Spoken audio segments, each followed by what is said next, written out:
Good evening, Free Enterprise fans, and welcome to another exciting Highway to the Zemus Zone 6 matchup between Durand and actual JP. My name's Vitasia. I am joined on the mic by Deathlike. How are we doing tonight, Deathlike?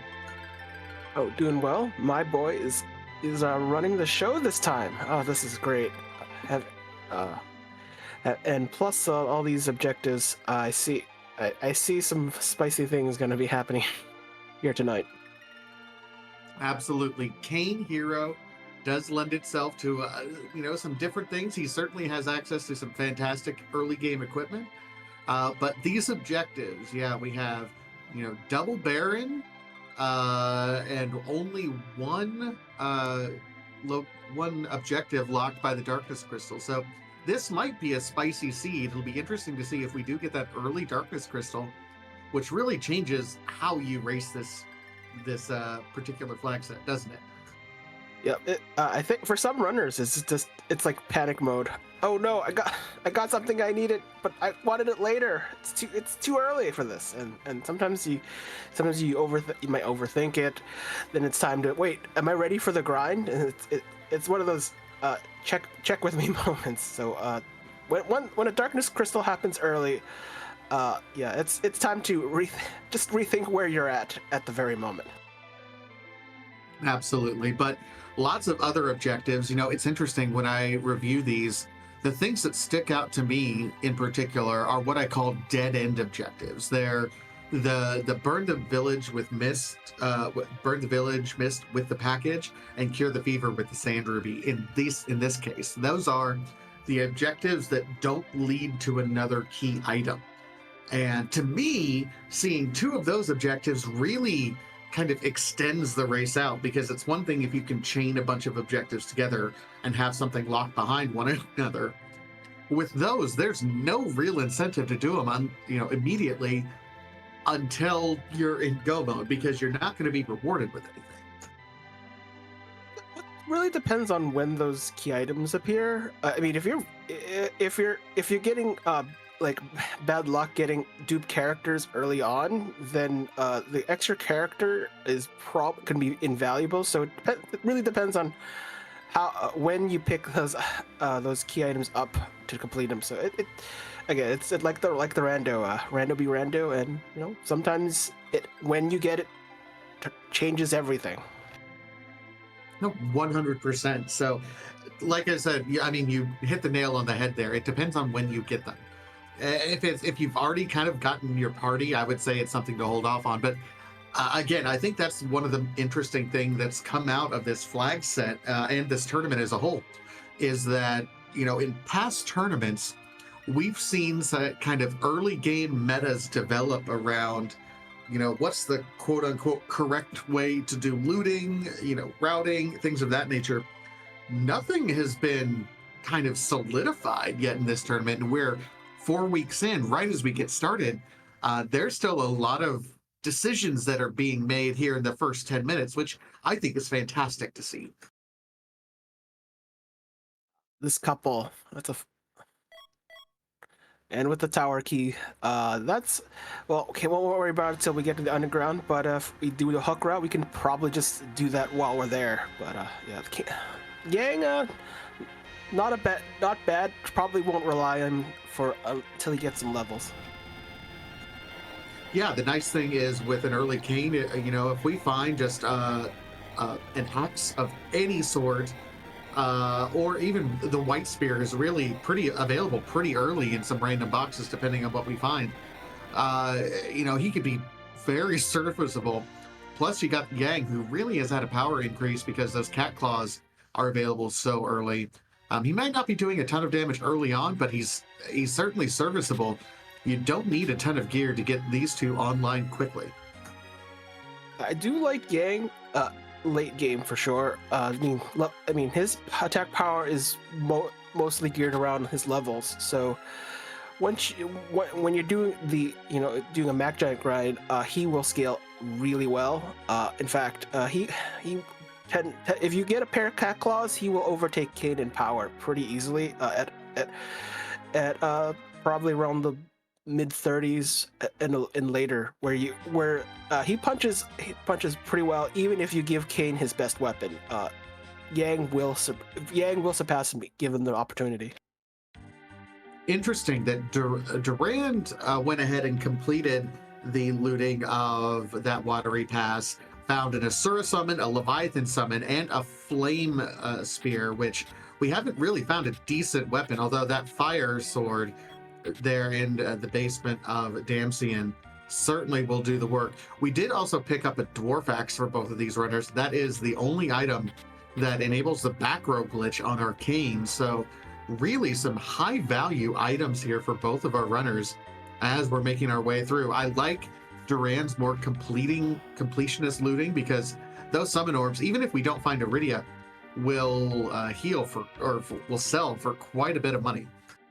Yeah, the looting is generally, if you get something good, great. If then you'll still get plenty of junk, and you'll make money off of it. You'll definitely converting quite a bit of it or something else. That's another thing that just happened in the one-off chest as you're going up Damsian. That was a poison axe, which is the strongest weapon we found for Kane to date. Actual JP skipped it, just trying to get everything rolling. That's a couple, more out of the way items that we see that JP has skipped that might enable Durand to really kind of propel herself forward a little bit. Poison X is solid weapon for doing, raiding Castle Eblin and in the hook routes. I mean, there's plenty of giants on that route, so Poison X pretty valuable. Well, probably need a little help with accuracy, as it's imperfect. So early on, you probably want to keep him in the middle for a little bit. Oh, and sticking with the dwarf axe on Durand's side, says, I want a shield, wanting to guarantee survival there.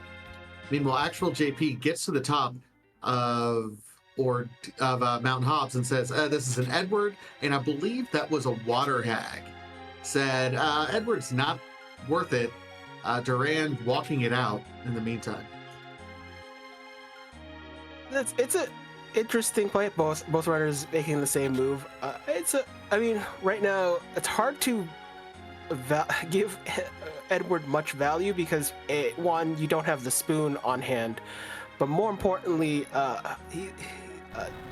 his value isn't really demonstrable until you actually can use hide for certain boss fights, and it's kind of hard to justify. It's like he's just kind of dead weight, for the lack of a better term, until you can justify his existence. You don't want to be wasting turns on a character that will provide very little value outside of just a few different things. So probably doesn't have the equipment, and probably not worth it at the moment.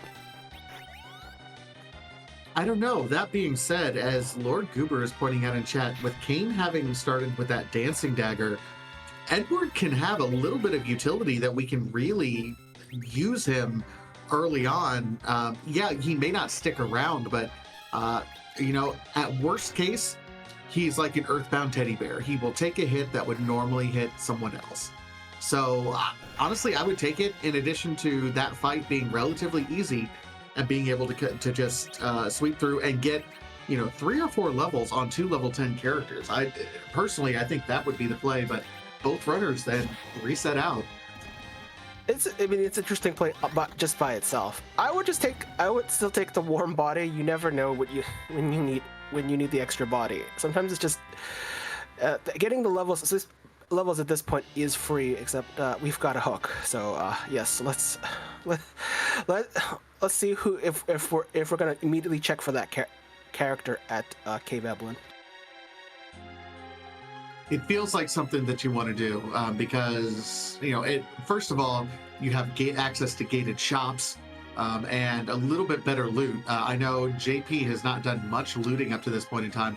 Durand has been much more thorough in terms of overall looting. That might be just because JP, as you can tell, has certainly been comfortable with the fights up to this point in time, but the looting is a little bit nicer once we get to that cave Eblin, and it does look like JP is at least dropping off the hovercraft, if not fully going there. Yep, we're already diving down.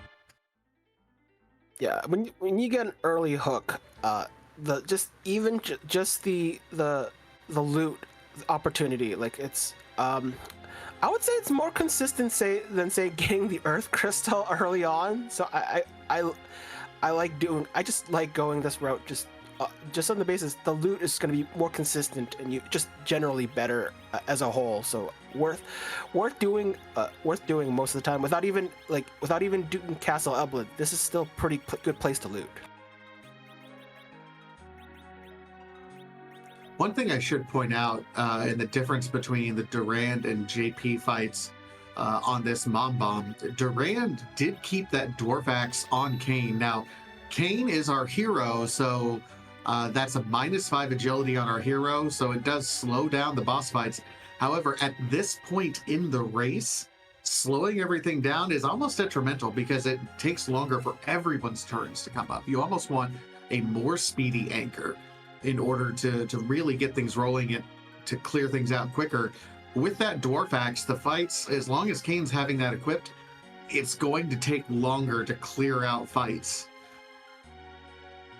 Maybe it's just a set and forget. That's I'm not. I would probably. I mean, in the overworld, up to a point, there's no reason to equip to start anchoring. Start actually making your anchor a real anchor, like just slowing down things. And that's a wonderful DKC. At least it's not a surprise DKC at King Queen Eblin. So I guess that's a plus. But I guess we'll see some grinding. Maybe some Castle Eblin grinding with our party and Rosa. Yeah, I mean, having that Rosa is really going to enable that quite a bit. Combine that with our Yang, who has an amazing HP pool. Between that and throw a couple of cures on him, we can get through that Cecil fight pretty easily. Meanwhile, so Durand has opted to instead make her way over to the Fabul defense area. Very common play if you're not going to immediately start. I do like seeing exits there. I mean, we know that the Rosa's in Cave Eblin, so having the exit, especially with the team party that doesn't have access to begin with, and Rosa kind of limited by not having Zod access. Very safe bet. You'll probably be using one of them. I'm not sure how many you really want to buy, but I like 3s if you're cast strapped, 5 if you feel generous. That's like you're not going to use that many, and it's unlikely you'll go through a seed where you don't want to go through a seed exitless. I'll put it that way. All right. Meanwhile, Durand fights Pale Dim right at the moment. Meanwhile, JP is found the monster in a box chest. This is kind of a loaded Eblin cave because I have seen a couple of strength rings in addition to everything else, and there are few characters that can take care of these strength rings more so than both Kane and Yang. I do believe we also saw black belts for sale in this shop, so really that's endgame power, and you're almost done looting already. Yeah, I think in this flag set you will appreciate black belts even if you're lacking mage equipment. You want black belts on everyone and anyone you can fit it on. It's just really solid piece of armor. Obviously not necessarily beneficial for mages in terms of magic. You don't want your mages to take a nap. That is the number one reason to do it. So there's nothing wrong with overbuying black belts outside of 5. Interesting. I just realized that Durand even has Yang sitting in the back row. The ability to enable back row glitching on Yang is very complex, minimum, to the point where I don't know it at all. so, Oh, so I it's easy. It's easy enough to manipulate, but but you have to have you have to have edge first, and but before even going there. oh yeah, no, but no. So we have a back row punching Yang right now is what I'm hearing. It's kind of a double whammy on accuracy. So if your weapon isn't back row capable, you are already penalized half accuracy. But because the other problem is the Charm Claw, which is I believe what Yang started with, has only base accuracies, the same as punch, having no weapon. So that makes, even if you do double damage, you still have to land the hit, and that makes that fight very very very slow. So it's one of those things where you hope to have picked up a decent spear for Kane. Unfortunately, it would have to be a Gungnir or a Wind Spear to do reasonable damage. The Dwarf Axe kind of trying to help, but was kind of making that fight not as quick as it could be.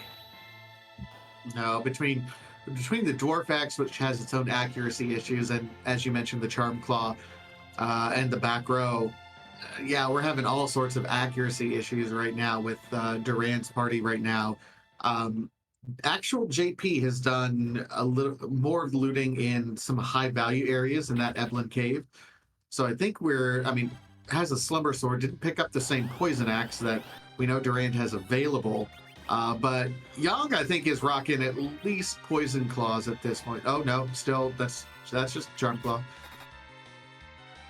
Yeah, that Poison Axe, probably to swap it in. You're pretty safe in the back row, so that and you get since Kane for Durand was in the middle spot, would have gotten the bonus accuracy, which would make the damage quite a bit more potent.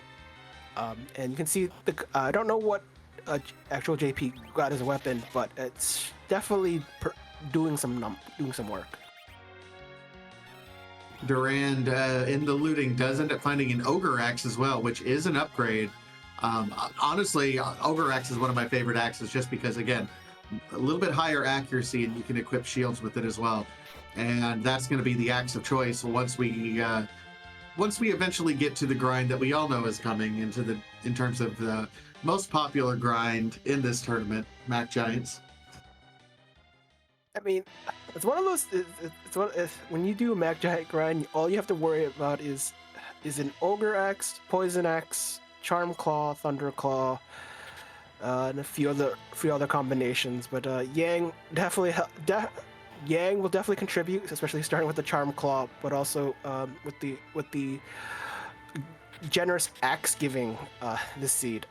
It's hard to not have the tools to succeed in the grind. Absolutely. In the meantime, we were awarded the package to burn the Mist Village down from that Fabul defense.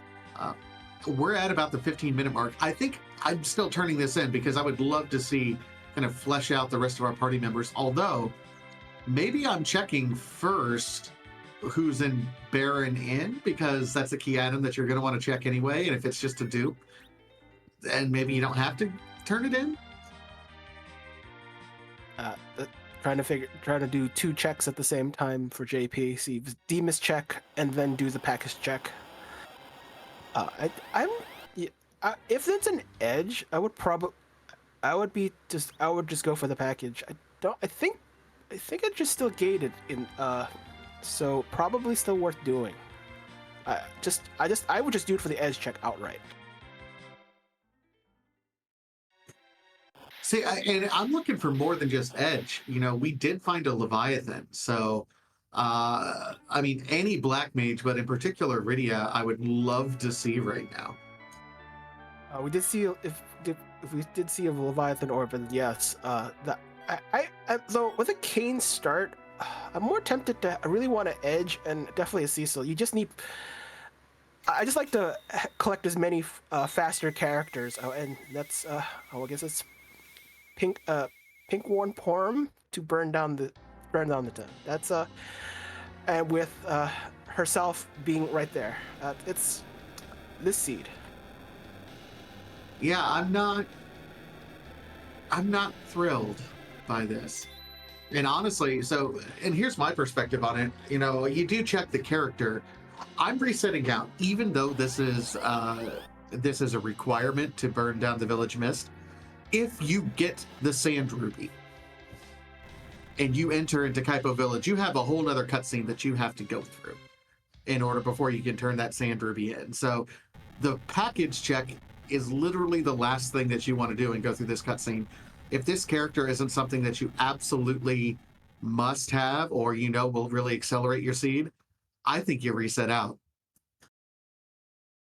Uh, I think for Porum probably isn't an ideal choice, but I think JP has not found exits, so that would be the only core reason to keep a Porum at this very moment. I think that's if anything, that was the only justification. But though I think they just did it to get the package done, and I guess we're on our way to try to figure out if D Mist is here and if anything is worth it on this mountain.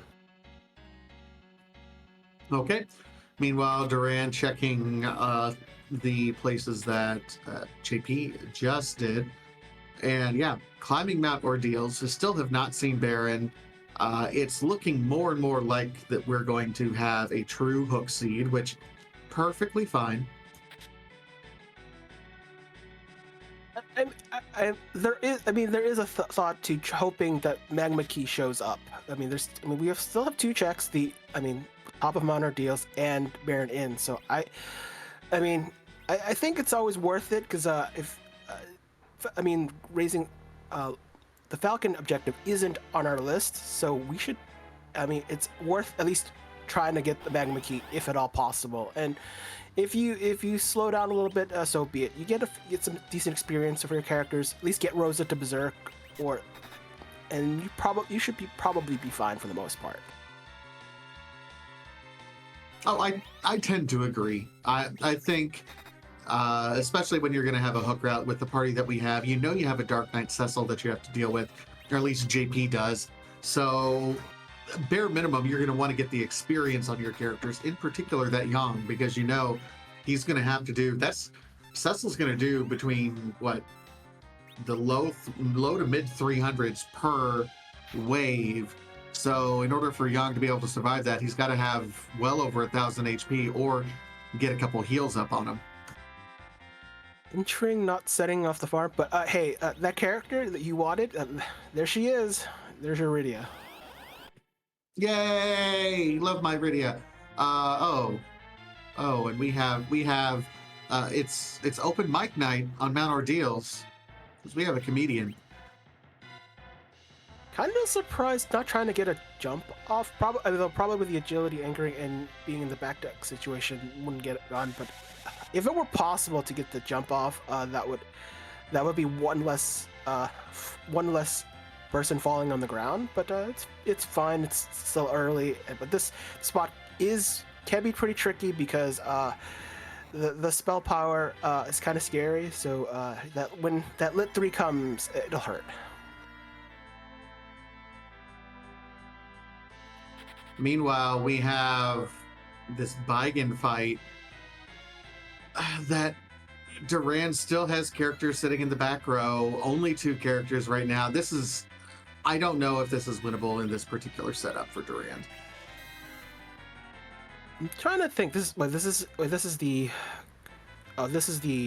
karate spot. This is actually a very dangerous spot early on, simply because especially when there's I've seen dark imps become trouble. Just 3 things punching at you, and at this spot can be very vicious. So it's one of those you have to be able to really tank a lot of damage to make do with it. But see JP complete beating up Golbez. Rosa not getting XP, but that's fine. Yeah, the goal really has been get your Yang levels, and absolutely, we got through it.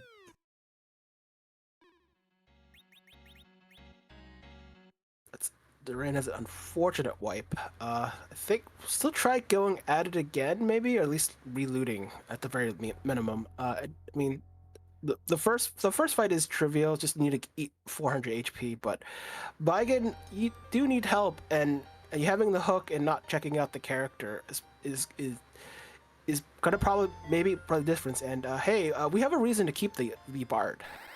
Hey, come on. We can go get back and get our bod now.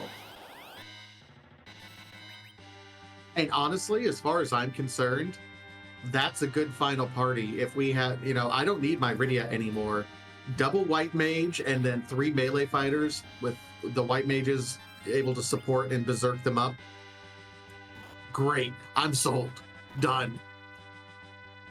I mean, double white mage is pure safety, and I like. There's some seeds where you like if you fear what's behind like Fey March, then double white mage safety is always good. You lose a little offense, but you like to live. If you can't do damage, it doesn't matter. So you have to be alive to deal damage. So the though I always like the risk when you have a Leviathan orb. It's hard to like not to say no to that damage potential, especially for accelerating some of the fights. I don't know. I'd be tempted to gamble a little bit. I mean, it's between Porm and Rosa, and you have to, and I don't know.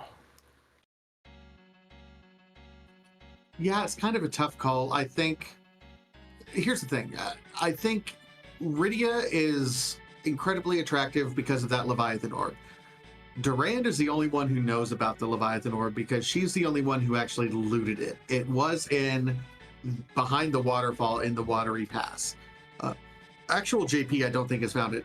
Certainly found a couple Sylph summons, which we can make do with, which is fine. But in order to get Rydia really and truly online to be endgame viable, get her to nuke, she almost requires a slingshot because of how much experience you have to dump into her. So doing this right now, I'm not 100% convinced. That being said, I think JP is going to have a much easier time going about it than Durand has. Durand takes a second reset out and says, all right, let's go do Ordeals. It's a safe choice, but though what we know, we do know what the bosses are. I think it shouldn't be too bad. The fight may or may not be easier for Golbez because you still essentially lose your turn once you come out of paralysis. Essentially, you start your turn essentially starts over. So it's so then it requires a bit of luck on who gets the wall up.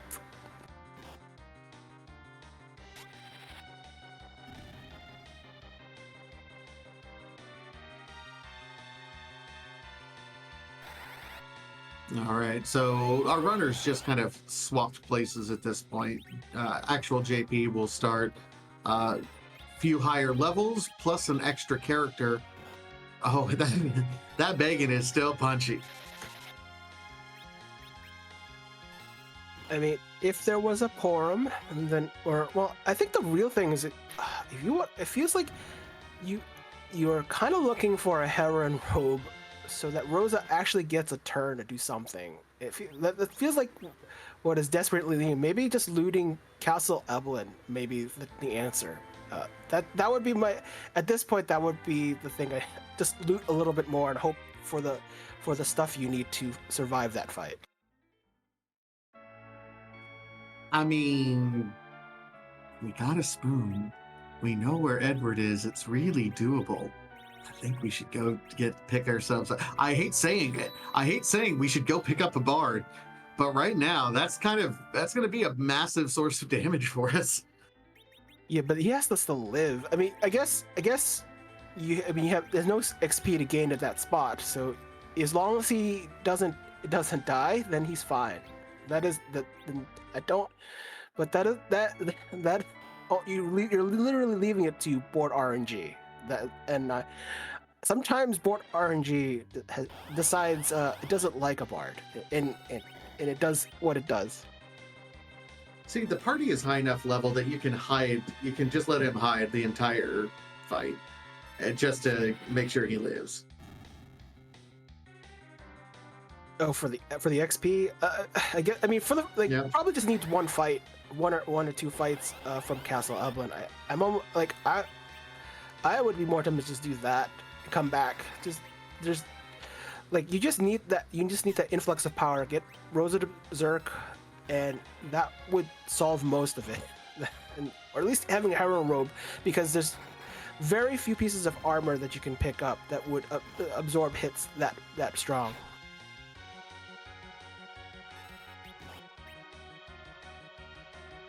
I think JP will survive this if he doesn't get. It can probably survive a punch or two, but that's about it.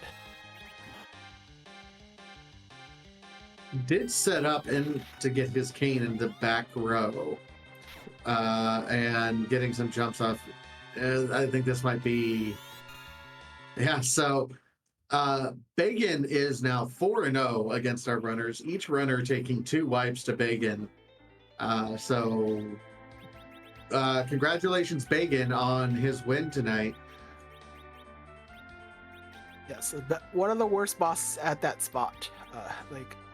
There are few bosses that are devastating spot. I think Dark Imps aren't too far behind, actually, because they're all considered front row. But at least they can be taken down if you are fortunate enough to get like a low level radio with Toad. But that's there's not much to compete for Baigen. Like you just kind of desperate for Quake or something strong to just kind of take the arms down and reduce his overall effectiveness. All right, so JP is going round 3. Durand did wipe to Golbez, so is giving it. This is round 2 on Golbez here. I tell you what, I don't understand Dwarfax on Kane right now. Like, I get the idea of agility anchoring. That's something that it's almost like you don't pay attention to it until you're almost at Endgame. Like, Dwarfax this early is not going to do anything for you other than back row glitching.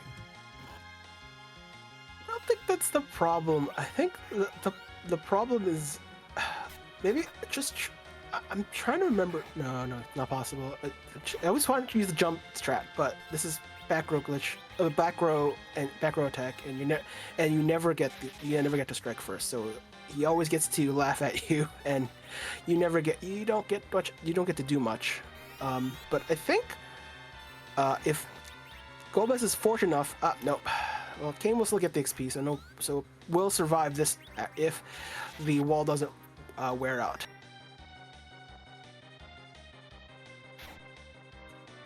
Yeah, I don't know. I mean, I think at this point we're just getting things rolling here. This is a very high magic attack spot of all things, even though there's no actual magic that's cast at this spot. So Durand does get through. I mean, you do need a spell stat, but yeah, Mylon Z normally does not cast any. Well, it does cast something in the Japanese version, the original Final Fantasy IV, but it doesn't really depend on much. It's just slow, and it always works. So I don't know. Yep. You just put stats on things and never worry about it. That's how this game works. You just put stats on things. Meanwhile, actual JP gets through the fight, is rewarded with a level 1 Rydia that doesn't have any summon spells right now, but I think more importantly is rewarded with the Luca key. So we do have access to complete objective number 2 as well once we get into the underground. Yeah, sealed cave, tons of fun. It starts. You probably are priming for Rydia to at least keep alive long enough to learn warp, and if you need her to slingshot, maybe just keep her down after learning warp. That would be an option. Now, whether you want to keep her for longer than that, I have no idea. But that would be an option if Rydia is going to stick around.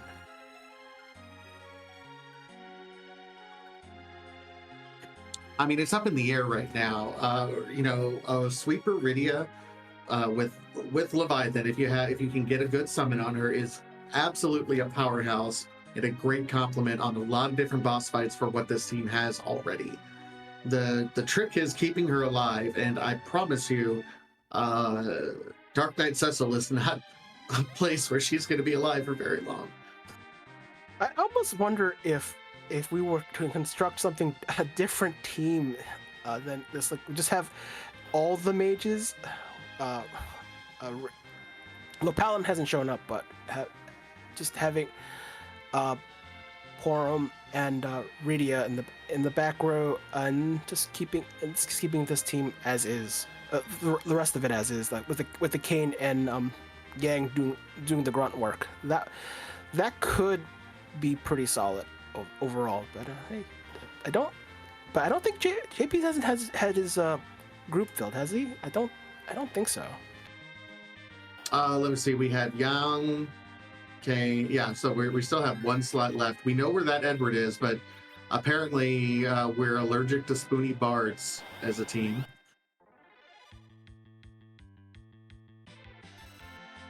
I mean, look, there are caveats to keep. It's like it's kind of the same Rydia effect, though. If you keep Edward, you have to keep Edward upright to make him do work. So it can be tricky to keep less survivable characters on your team. So you have to pick one there. So it's either like another Porum for safety or the Edward for just extra glass cannon brute force power. I mean, you gotta. I think it's better to fill it up as is, even if it's not ideal. So it looks like we cracked an egg just to try to get a couple levels on Rydia. She's up to level 11. And there's Self, which is fantastic.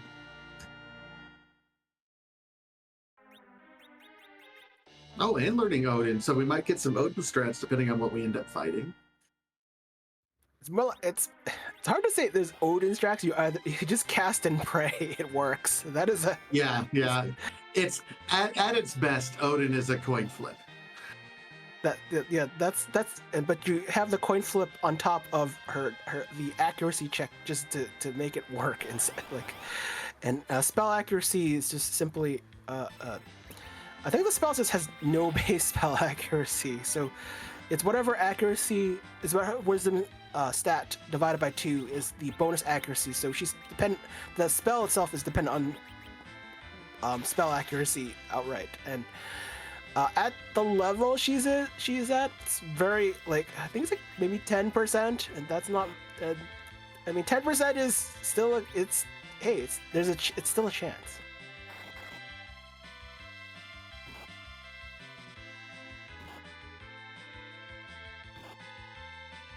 I think Durand is having a better time this time around after getting some levels on Mount Ordeals. So that fight is pretty much over. Doesn't matter who dies, though.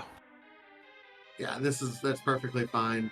JP still trying to get some levels, I think, realizing that we have a Dark Knight Cecil, didn't take any of the monster inboxes in Eblin Castle, says we can do the random encounters, which then you get something like this, which is just not a great setup if you don't have any power. If you know, there's a reason why I like doing the treasure grinds, the monster box grinds, simply because you know what they are. If you consistently just do the looting or just going after the treasure chest, you get used to like how they are as a fight, and you wouldn't try to do open encounters in this area in this less controllable environment. You know, there's some I know there's some randomness in the rando, but sometimes when you're running, or just you have a set path, you have a set goals, you have set kind of a decision making path of how you get your levels, and sometimes when you do things like just look engage the monster boxes in Castle Eblin, you are going to get used to it. You're going to easily take him out even easier the next time you do it with a weaker party, and it becomes a lot more a much enjoyable experience, at least just so that you don't have to do these random fights that may not work out for you. Yeah, this is not working out for Jamie, is what it boils down to. He keeps on running into dangerous things, and he doesn't have the damage output. One, because he's not equipped. I mean, we're still doing Dwarfax Cane, which I'm going to be like blue in the face talking about this. This is a little bit friendlier. That Charm Claw isn't helping Young do any damage because it's missing so much. And Rydia is not staying up long enough to even get a self summon off. Yeah, this is there's just no good way to go about this right at the moment. Yeah. So I mean, consider what we have as weapons. We have a Charm Claw, so we can take on giants. So just the Mad Ogres, the Stalemen, which is, I would say, probably the easiest fight of the bunch of the monster boxes. You have a Poison Axe. Basically, you have two characters that can reasonably dispatch a monster in a box. Hopefully, get some decent loot, armor, or a better weapon. Because a lot of these kind of when you don't face them on a regular basis or have not done enough vanilla, you're not going to be comfortable with kind of the kinds of monsters. Like the balloons are going to explode on their own if you don't get to them. The Black Cat, everyone's familiar. If you don't kill it, it will either murder a character outright or paralyze you. You're more likely to get murdered immediately.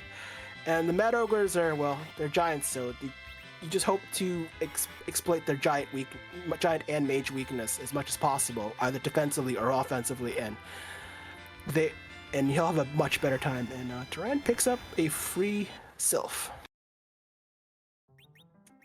Certainly worth the applause to check what this is, but Durand, you have a Leviathan order. Just you don't need another summon. I mean, if you need Sylph, you need Leviathan or Bahamut, and you're good. Sylph is still the CPU anti-CPU summon of choice, and that's ironically it's the most vanilla thing to use. So if a CPU shows up, that is still a solid spell, because I never want to take the brunt of a Globe 199 to the face. No, and that's perfectly fine. But I'm saying we've picked up multiple Sylphs. Oh yeah, yeah. I would have made cash first.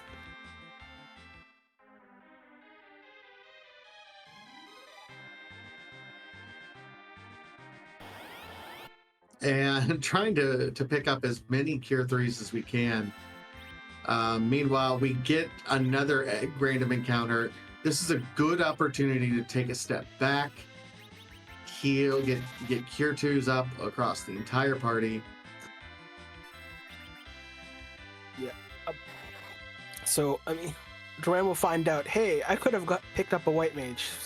So it's one of those things where sometimes I'm big on character checks. Even if the character is like, say, an Edward, sometimes just picking the Edward up is just better knowledge. You may dupe Edward, okay, cool, but you want to just get the information so you can kind of prepare for the boss at the other side.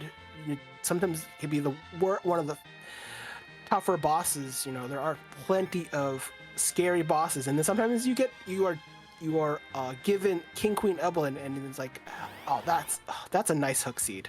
So sometimes just the information alone can get you prepared for the upcoming fights.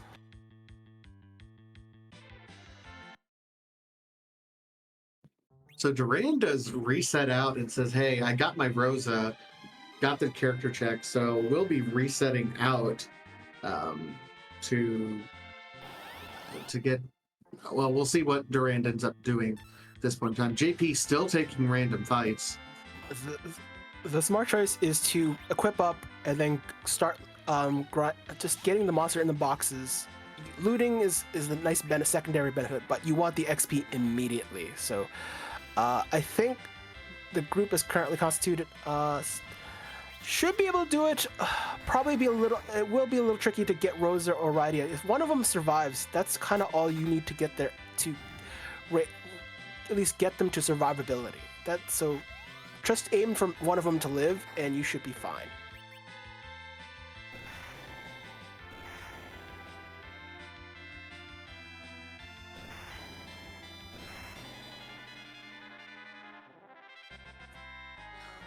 All right, JP does get through. He gets some more levels, at least burst, and a couple more on the rest of the party. We're almost at 1,000 health on this Karate Man. I think we're good to go. Just depending on what. At this point, I'm at least wanting to peek what this King Queen Eblin spot fight is, because I think at this point we can get through Dark Knight Cecil. Yeah, that's not. Yeah, I think there are a few bosses at that spot can be devastating. I think Antlion is at the top of the list. D-Mist also. Pretty much anything that's punchy is the worst possible case, and this is controllable punchings. This is fine. It might be slow though. I'm not sure if we've picked up any sort of mage killing equipment. Mute arrows, elven bow, would be the top of the list of weapons to be used here.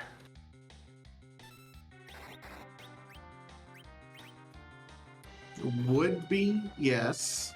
I mean, you can life lock it, which is kind of my preferred strat at the end of the day, where if you get into a certain pattern specifically, where you wait until she casts life 1 and then attack her, she will rotate through the faces and then cast life 1 immediately again, and you can effectively put her into the script where you just kind of time your attacks one at a time to where she will only ever cast life instead of casting those cure spells that are highly potent, and then you can get through it pretty easily.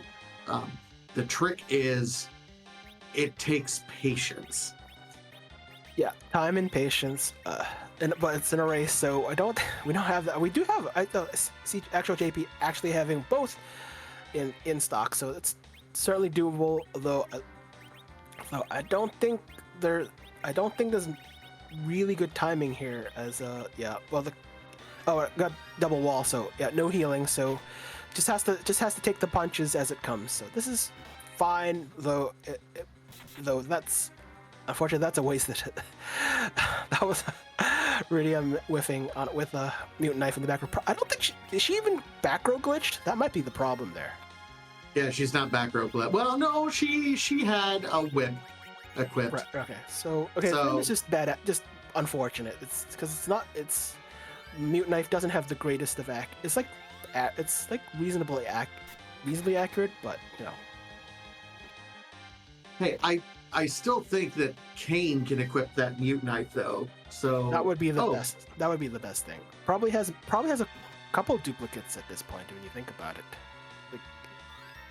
I mean, JP has done less looting, but probably has access to it. Oh no, but can survive it. He can definitely survive the blows. The Aegis shield is what makes him tank the hits from Majora, as she is a mage. Yeah, but did get that mute knife over on Kane. So as long as that shield holds up, we're in good position. The problem is that I think starting out with that dwarf axe has caused this Asura to go into kind of a loop where she's just super speedy, but does get through. Sometimes you can do some sort of battle prep, like you just because she's not going to attack until you attack her. So sometimes it might be worthwhile to use a silk web or just apply a pair of slows just to kind of improve your lifelock window, as it were, which can make the fight a little bit safer in your favor. Meanwhile, really, I mean, we just slowed down. I think JP has some curatives at this point. A Dark Knight Cecil, all we have to do is kind of get something off on our yin, I think. We're at about 900 health. He will survive. He can probably safe thing to heal. Why are you? Oh, because jumping doesn't actually. No, Okay. yeah, it's a physical hit. It's just actual punching. Jump isn't counted towards that. And hey, look at that, 20 health. We survived. We didn't even need to heal. Yay! Going to the underground now.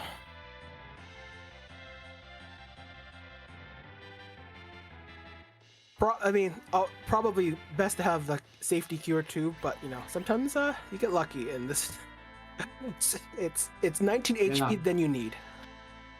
Exactly. JP is thinking to himself, I promise you, JP right now is thinking to himself, yep, that grind was totally worth it. Yeah, sometimes look. I think I played a seed recently where you needed to do a little grind. Not little grind, like even after the grind, the usual like Castle Eblin monster in a box grind, and it still wasn't enough. Like I think there was like 3 dark imps at the King Queen Emblem spot, and those destroy teams pretty quickly.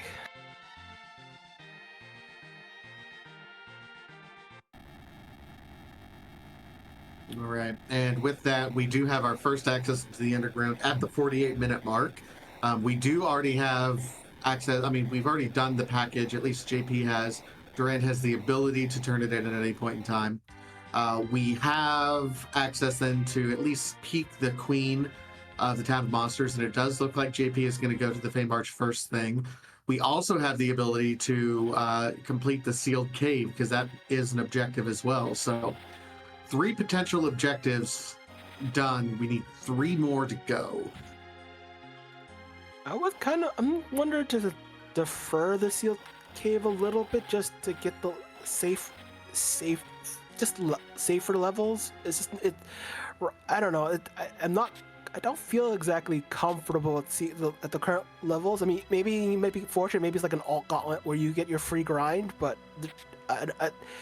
depending on what's there, I think probably getting a few levels just as a safety net would be a good thing to do, I think, at this point. One of the things that I always look out for as a runner whenever I have an early Luca key and a white mage of any kind, really, is do I have the ability to do a door grind? Because in the event that you do have a late darkness crystal, door grind, knowing how to set up the door grind is absolutely fantastic to do. And that's a free queen. That is the king and queen of Eblin. The dark elf is also it's half free because that part punches more. The second part punches more, but that's mostly free. That's a great time.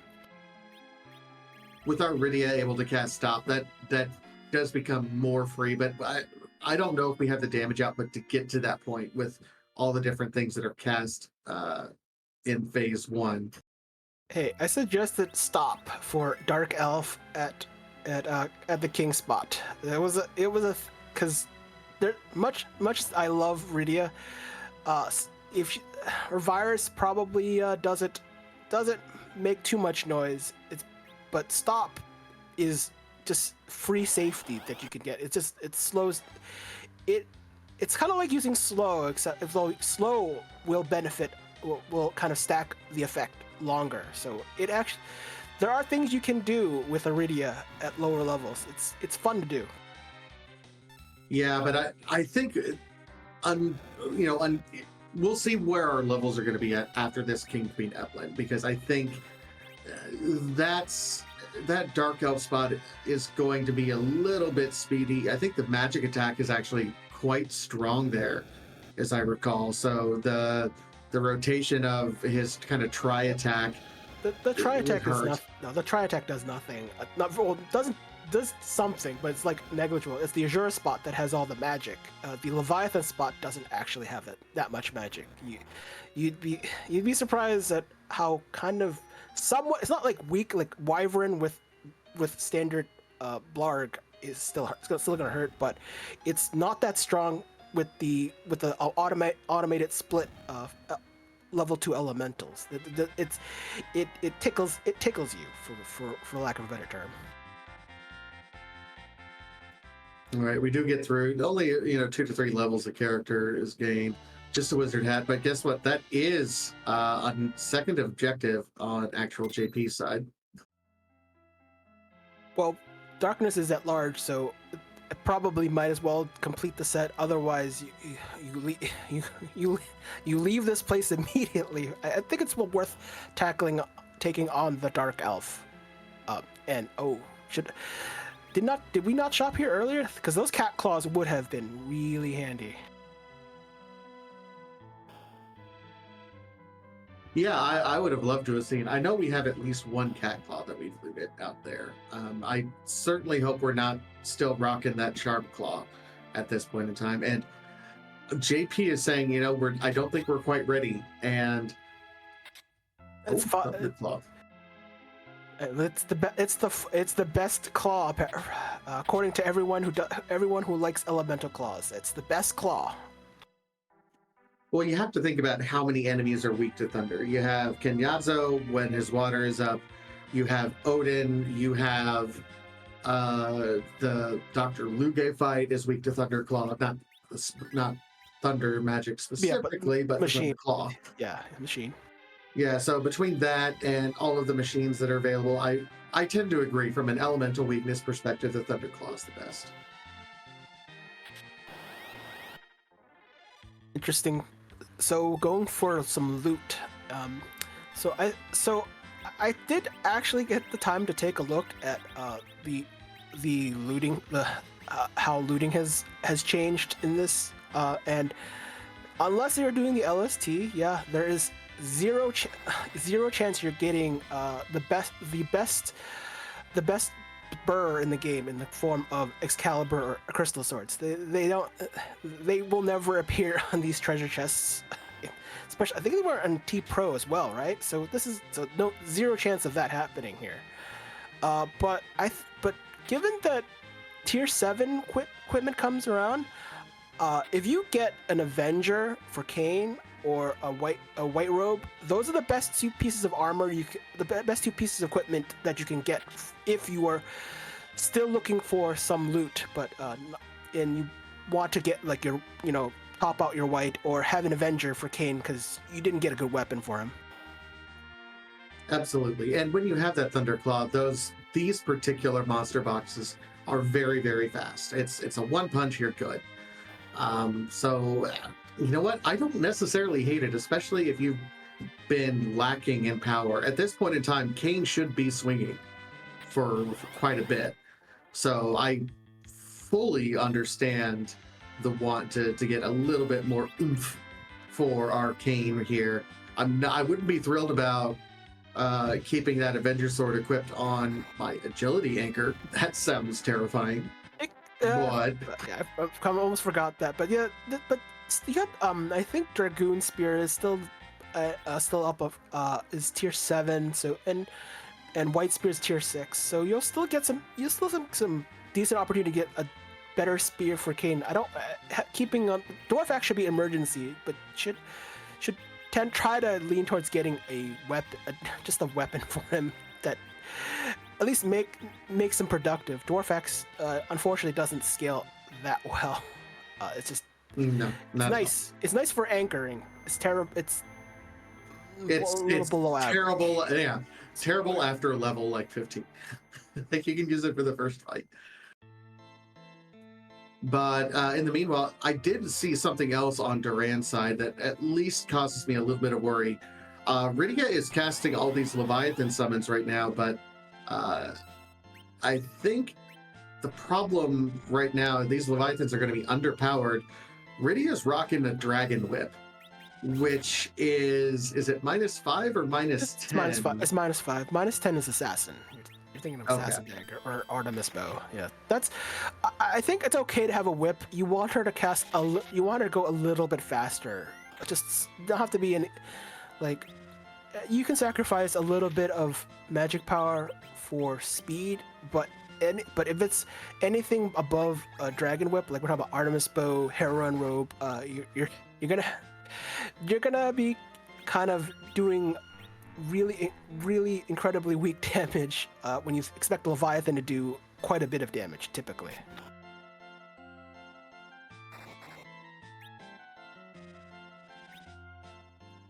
All right, so Durand has finished her grind here.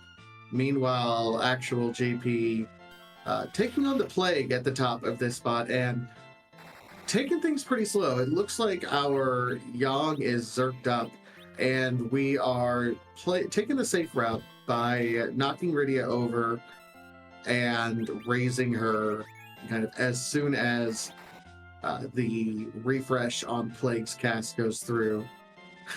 Oh, that's unfortunate. fun. Yeah. The timing. I think with this group as currently constituted, I would actually strongly consider doing something like just go quad Zerk. Forget about how much damage you actually do. Just quad Zerk, or at least get Kane and Yang Zerked. Maybe get Rosa zerked with a bow and arrow, and Rydia do whatever she wants, and hope that's enough to kind of stall the timer indefinitely. Because the Dr. Luke spot is at reasonably fast. Though Kane does, and with Kane with the Dwarf Axe, I think you probably should be able to survive it. I'm trying to remember if that's actually the case. It's one of those situations where if Plague was at a much faster spot, that the count wouldn't actually finish, and that's what you really want here. Yeah, I think the problem is Kane is just going to be a little too slow to keep everyone's turns refreshing right now, especially if we're still rocking the Dwarf Axe. Meanwhile, over on Durand's side, it looks like we have our Kane. We've upgraded. We're no longer letting Kane sit around with the Dwarf Axe. We're having Kane sit around with the Drain Spear, and then like swapping it out to a slightly better weapon in order to actually do damage. But we have Drain Spear Kane. We are really slow. I mean, it's some sort of upgrade. So the Leviathan isn't doing that much damage. It's struggling mostly because the Mad Ogres have near maximum magic defense. When you say near max, it's just one off. So max magic defense is 255. They're just one less. And Leviathan, while having decent spell power, it struggles to get over quad number damage. Which is why this is why you typically want Nuke or Bahamut to do real damage. Leviathan scratches the surface, but isn't really entirely reliable against targets that have the near maximum magic defense stat.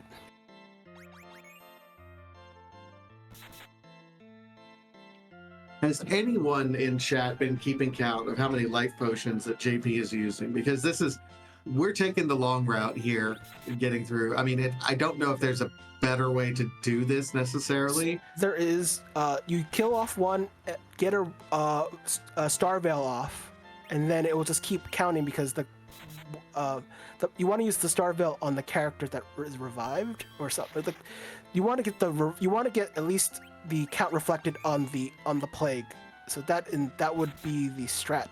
So try to minimize the life potion consumption, even though we did find life potions in this seed, so that's at least an option.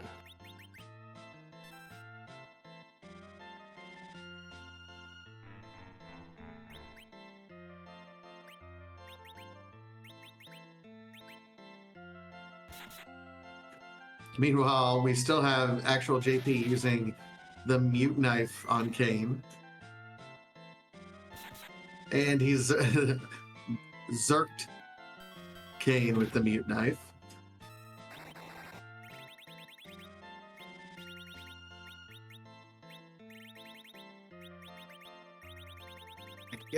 I guess we're gonna be not using her for the life glitch.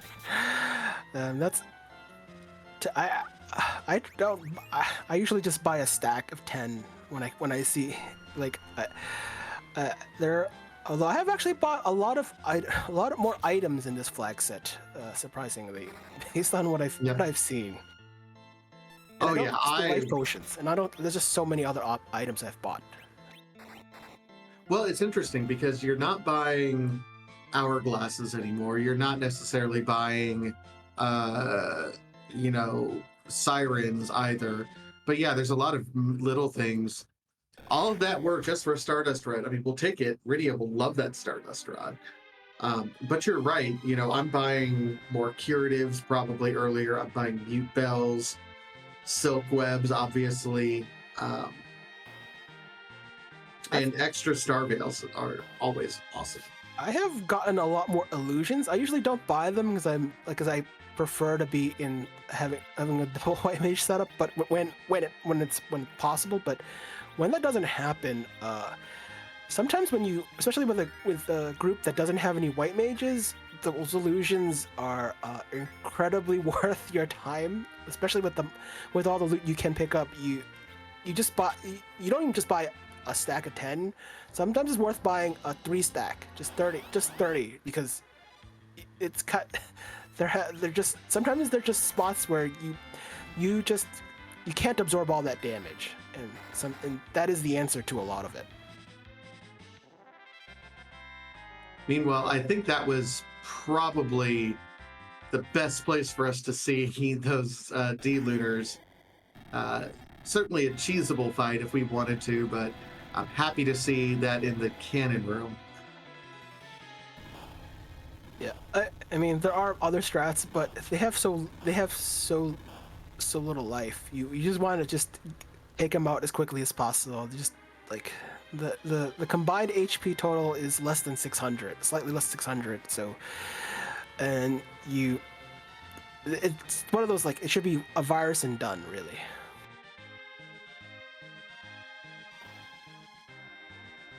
Now, after this, JP does have the ability to go do the Luca Cave, but given that we have a Stardust Red on our video right now, and JP really hasn't found any decent summons, I would not be surprised in the slightest if we see him roll over almost immediately to go to the Dwarf Castle, finish up his party, because I still think he only has 4 party members.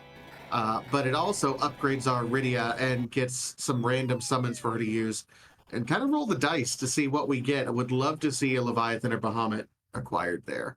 Yeah, I like in this new version of Free Enterprise that Bahamut is in the pool. I think it got downgraded a tier, so it is part of the pool, and it's part of the pool of random summons after completing Dwarf Castle. So yeah, I would just gamble. I would definitely just worth gambling for Blarg.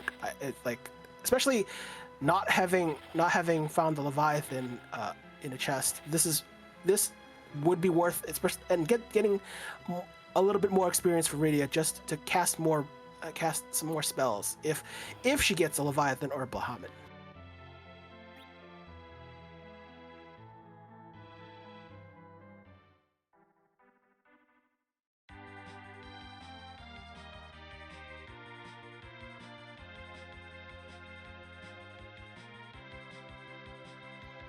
Interesting. We did set up Sheila, and now we're going to cabin to do the Dwarf Castle. Okay.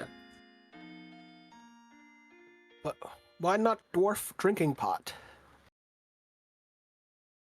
If you have the extra cabin, it saves a couple seconds. Yeah. No, I'm pro Dwarf Drinking Pot, but that's so am I. That is just that Dwarf Drinking Pot has saved me so many times when I haven't found cabins yet. I like, especially in this flag set, I yearn for cabins and tents. Just get one and call it a day. Like this flag set, like the usage of items just as a whole, like it's in other flag sets. I don't think I've had an urge to buy items. This is just wholesale change of just thinking of items. Maybe just this flag set in general. So I kind of, but I'm not surprised at this selling spree though. Tell you what, I will flip this on its head a little bit for you, and I will say items have always been important in free enterprise, but this flag set does reinforce their usage. So if you haven't been using items, this seed does kind of push you and help train you to get there. Oh yeah. And the funny part is this is an S Pro where the tiers of items are a tier of items available are down one from each shop. Like you it's like you have this is just you should be doing more shopping in general in this kind of flag set, even though there's a lot of junk, but there are some decent bargains to be had if you're willing to look for them. All right. Meanwhile, we are doing Dwarf, and Durand is through, so we'll be going into the underground in about an hour 7. JP in Dwarf Castle, and that looked like it might have been like a jump with an ice brand on that particular ruby. I like keeping an ice brand or blizzard around just for when Ruby shows up, because it does a heck of a lot of damage regardless of if the cape is on or not. When the cape is on, he only absorbs magic, but weapons are a special breed because weapons always deal elemental damage, and for some reason, the ice weakness is still stuck on him. So, yeah, the ice weapon works regardless of what stage, his cape status, whether he shows leg or not. So I was corrected there a little bit. I guess we just have an Ogre Axe equipped on Kane's side. JP did pick up a couple Ogre Axes from the Dwarf shop. So that was just, it was not Blizzard or Ice Brand. It was just straight up Kane actually finally dealing decent damage. Oh my. The character or at least I was hoping for at some point. The summon's very disappointing though, but that's fine. This fight should be over pretty quickly, but it might be delayed if bad things happen to Rydia. You mean like that? Yeah, just exactly on cue. I mean, we did end up getting a nice sweeping spell in Titan on that list. Not any of the major sweeping spells, none of the good stuff, but Titan will do. It's passable. I think I look at Titan as just the best spell if you don't care about the elemental weakness of anything, and honestly, it's really 80% Quake, really. 4/5 of a Quake, because that is actually how strong it is compared to regular Quake. You know what? That's perfectly fine, because the cast time is pretty quick, I mean, compared to regular Quake 2, as I recall. I think it's about the same. It's all maybe a little slower, but it's not. It's fine. You get what you get, and missing out on the Leviathan could be the difference, because I would rather have the Leviathan than the Titan. I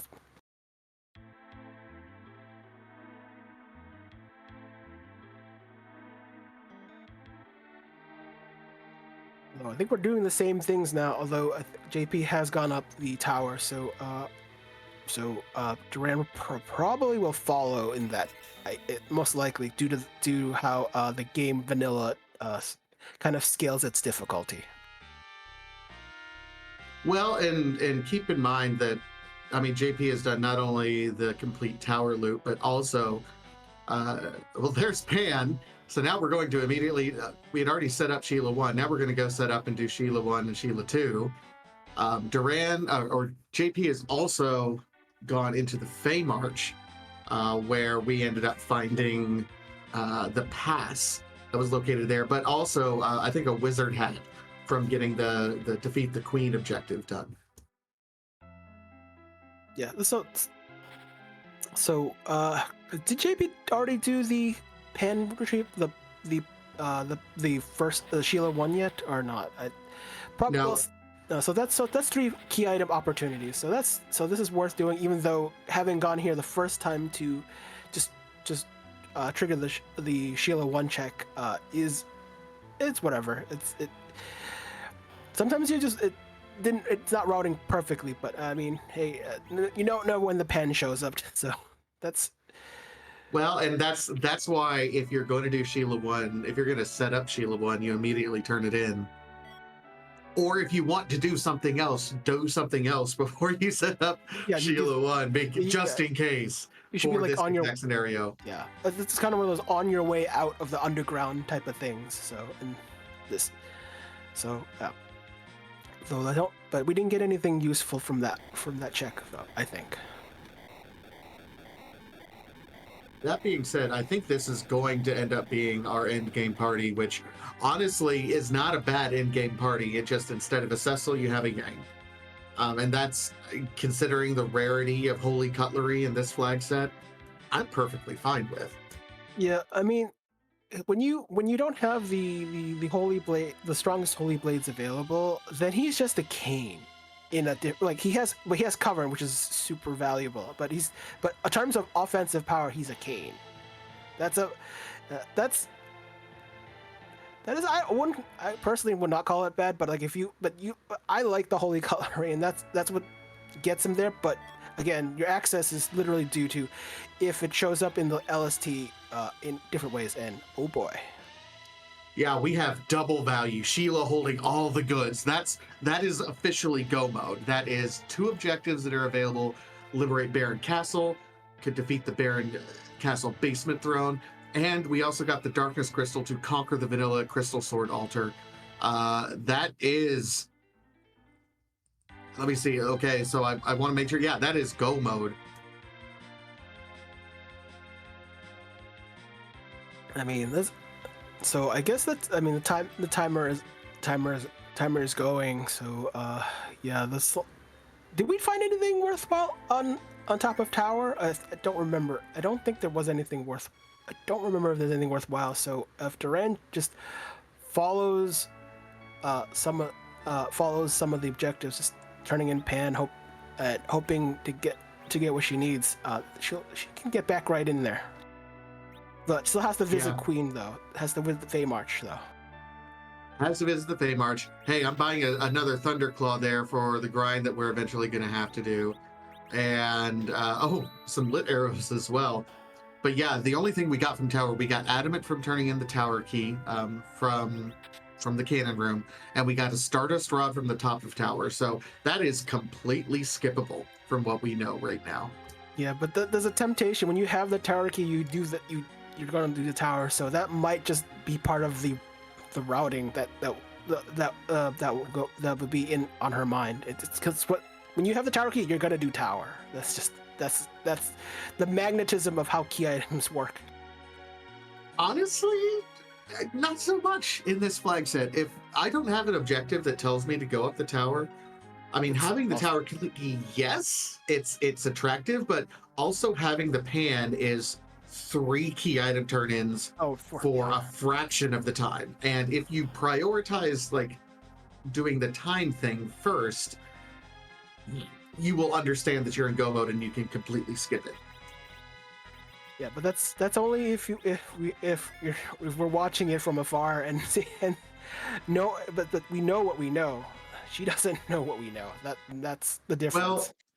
Well, I mean, yeah, but from a logical perspective, I think if knowing what Durand would know, it's okay. I can get 3 key items in a minute and a half, or I can get 2 key items from about a 5-minute check. You do the 3 freebies first, and if that is the logical progression, and you look at the rest of the key items you already have Luca key.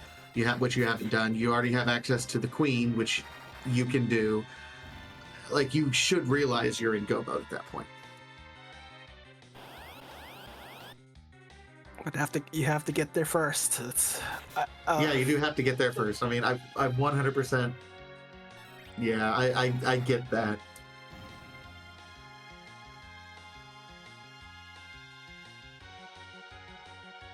Dr. Lugay not putting much of the fight. The more difficult part is what's in the basement.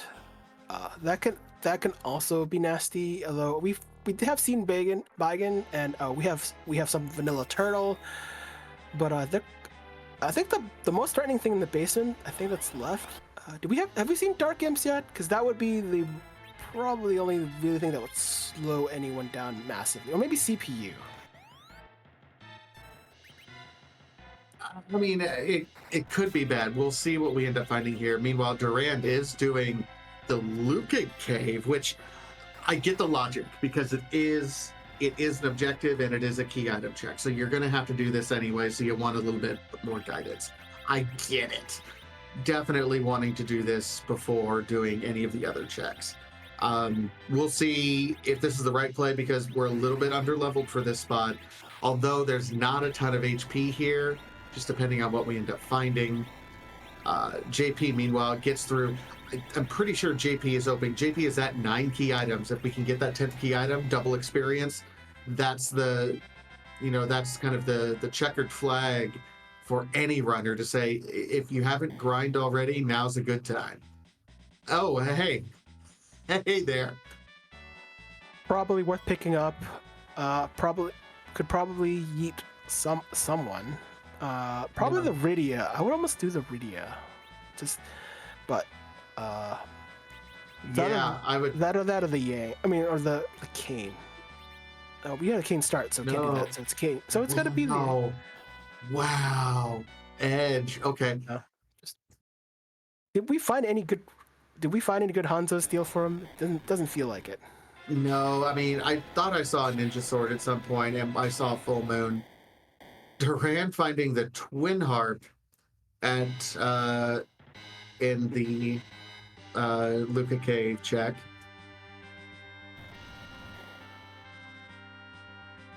We'll see what the boss is.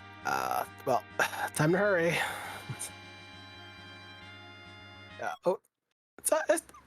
Surprisingly, Odin at this spot actually fits with the evil wall themes because this spot has the evil wall spot has incredible amounts of spell power. So if Odin doesn't die, you're dead. Now the trick is I don't know if we have the lit arrows that we need. I mean, if Kane can jump properly, throwing shurikens, I don't know is going to do it. If we have that Thunderclaw, Zerking Yang would be the way to go, but oof. We're time for Kane Thunderstruck stats, I guess. No. I think that Kane has really low agility, and this is another horrible spot. If you have low agility on your anchor, this thing is going to just speed all over you.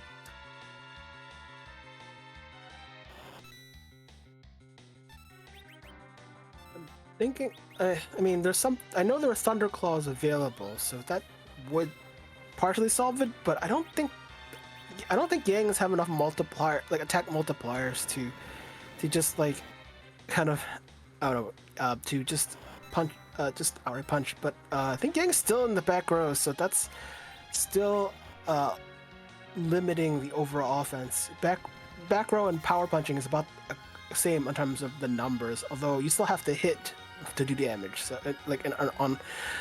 in the early game. So yeah, this is.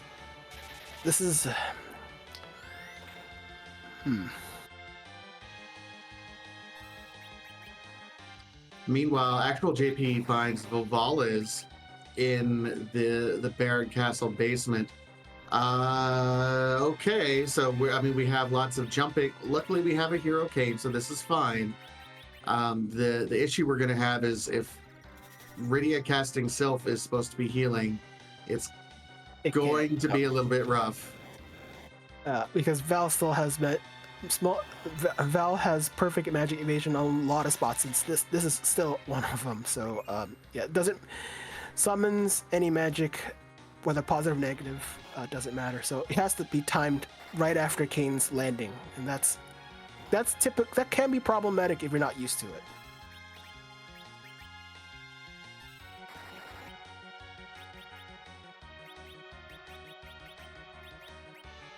I tell you what, if I'm Durand right now, um, I'm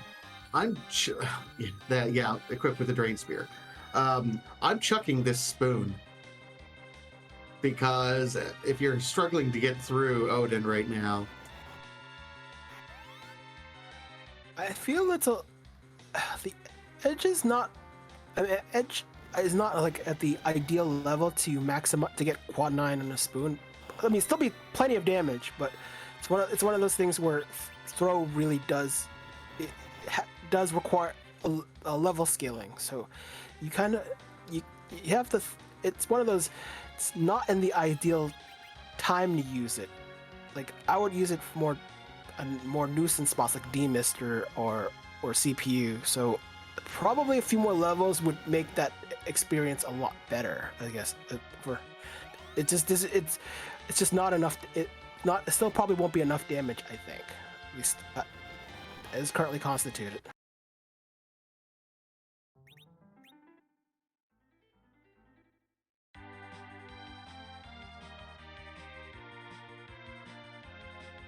all right. So Durand does abandon that and says, "Okay, we'll come back later." Is doing the pan, so we'll know where we're ready for go mode. Meanwhile, JP says, "Okay, didn't quite get through that particular fight, so also resets out and says, okay, let's go. Let's try our luck over here at Luca Cave." So runners are kind of just swapping spots right now. Yeah, probably for the best. I think JP is at least better set up for this, having I think definitely went out of the way to buy a Thunderclaw, so probably will have a better time at it. Durand just needs levels to at least and maybe some better gear to just make the future fight at the Sealed Cave much more palatable. Oh, we're JP's attempting a door grind here. Okay. So the time to learn the door. Ideally, you want a Rosa, or at least someone with wall. For Rosa, it's level 34, and you just make sure you cast wall on the character that is targeted by search.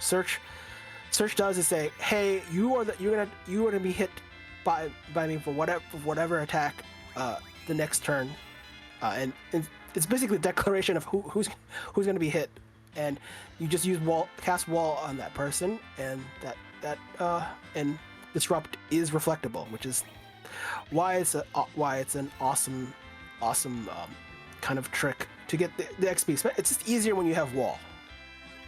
Oh, absolutely. I generally don't try to do this until I have wall. And I think there's another thing that really enables this kind of grind, although JP is certainly getting lots of experience on his party right now with it.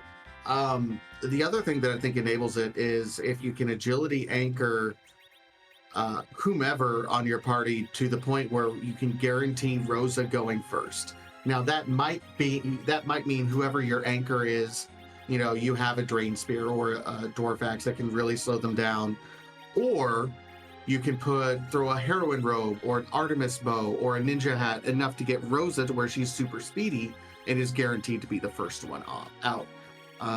Either of those conditions, all you want to do is make sure that Rosa's your first to really enable her being able to cast wall first and right away. Yeah, I think it's usually guaranteed with a heroine robe, and we have Kane, so I believe we probably have picked up a drain spirit, so that is technically on the table to help balance that out. But yeah, Although JP's Rosa didn't just learned wall after that fight, so wasn't quite in the perfect situation. Just had to just hope the person targeted was the one that their command cursor was on them. So that it's fine. You'll probably consume more life potion than you'd want, but given that I think JP has bought a mega stack of potions at one point, this is probably less of an issue than if life potions weren't found in the seed. Yeah, and looking at it, it does look like JP actually has multiple, has 10 key items at this point. So the reason for the quick wall grind is, hey, we're getting buku experience out of this. It's mostly to get Cecil online, because he would not contribute at all at his base level. Like, yeah, we're in the mid 30s now, and yeah, we're doing all right.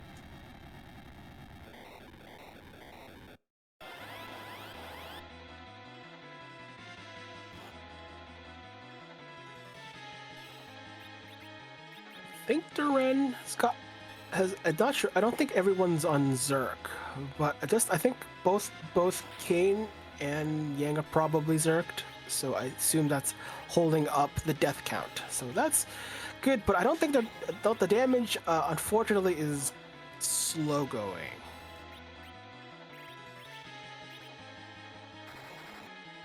Except we have Thunderclaw on Yang. So I think between the Lit 2, we might only need one more punch and we're going to get through this. Yeah.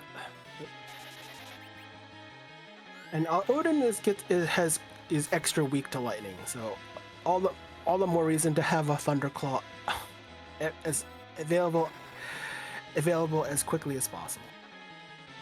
Yep, absolutely. So JP is through. Meanwhile, Durand just finished up that plague fight, rewarded with the Stardust Rod.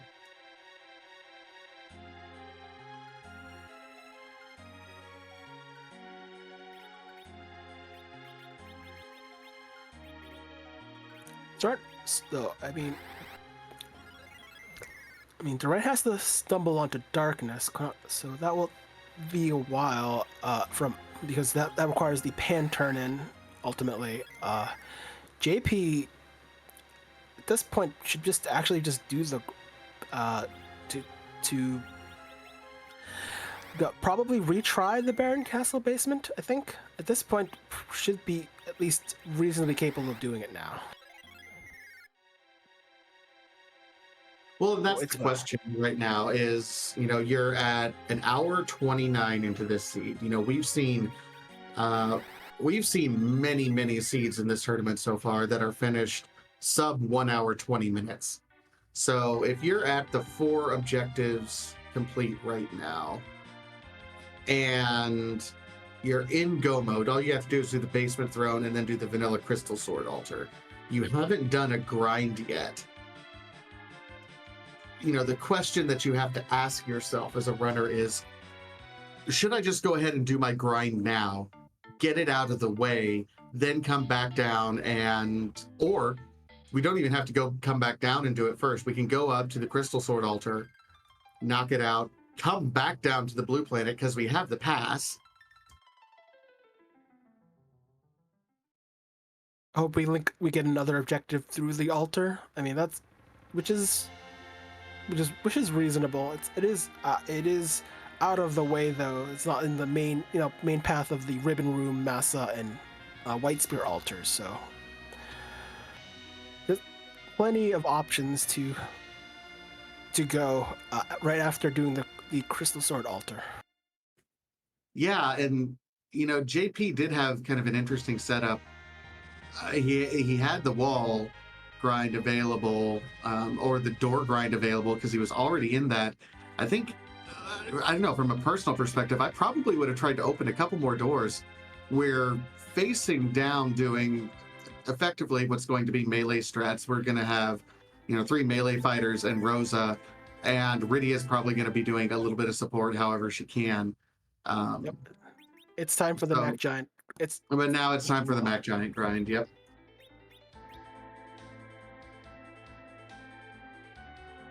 Meanwhile, Durand opted to do the like set up Sheila, all the Sheila turn-ins, but said, "Hey, on my way, I'm gonna do the tower as well," instead of doing the Sheila turn-ins first. Which I get it from a you don't want to have to fly back down here to revisit the area perspective, but from a I'm gonna be in go mode as quickly as possible perspective, that it feels not good.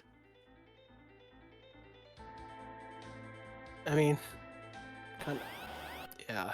Oh, I'm gonna buy all the Star Veils? That's. Wow. Okay, that was a lot of star veils. I mean, if you're planning 12, 1200 HP strats at Z, sure. I think that would be the only. Well, you probably still need some damaging mechanisms. Usually you have to buy not just the Star Veils, but need some sort of damaging. Usually vampires are usually the thing because you also get healed as part of the damage. So, but yeah. Meanwhile, it looks like JP is set up and ready to do the giant grind at this point. So on his way over. Meanwhile, Durand is going to be getting the good news. This is, by the way, you're in go mode now. The time is now. The walk count is a thing. It's an old thing that is carried over from Final Fantasy 1. If you've ever seen Final Fantasy 1 or seen Final Fantasy 1 randomizer, the step count is a thing there too. It's the same concept. You just can't. It comes with essentially an encounter chart that goes with it. Like a number of steps gets you this particular fight. It's sort of like pseudo random, but more like pseudo fixed. So it's a very interesting, and this is how we get the Mac Giant grind, or where you may have heard the D Machine grind. Not very viable in this particular flag set. I mean, and that goes for just computer programs in general. It fakes being random, but it's not really random. There's some underlying code. Meanwhile, looks like we are attempting to set up, get some blinks going on the party. Yeah, just want to mitigate the damage. I mean, you don't want your characters to collapse in the middle of the grind, so it helps quite a bit to just mitigate quite a bit. Casting slow would also help, but after when the creatures get using a silk web or using slow would also reduce the frequency of punches from the opponent and the spam that the searcher constantly gives when it has a teammate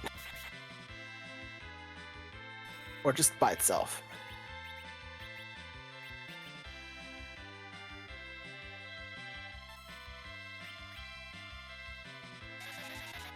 Meanwhile, it does look like Durand says, "Okay, I need to get going on this grind right now too." Let's see, 1, 2, 3, 4, 5, 6, 7, 8, 9. So 9 key items for Durand. Not at the 10 key items. It literally is going to double the time Durand has to spend grinding. Yeah, one off from the key item count is, it's one of those. I wish I got the extra key item. I think wasn't the key item picked up from taking down one of the Feymarsh bosses? I think that's the only real difference, I think. No, one of the Feymarsh bosses was from the. You get a wizard hat for that. I think it's completing Baron, because that's where we got the magma key. Also hasn't completed the Luca Cave to get that twin harp either. Yeah, it's kind of that's being the difference.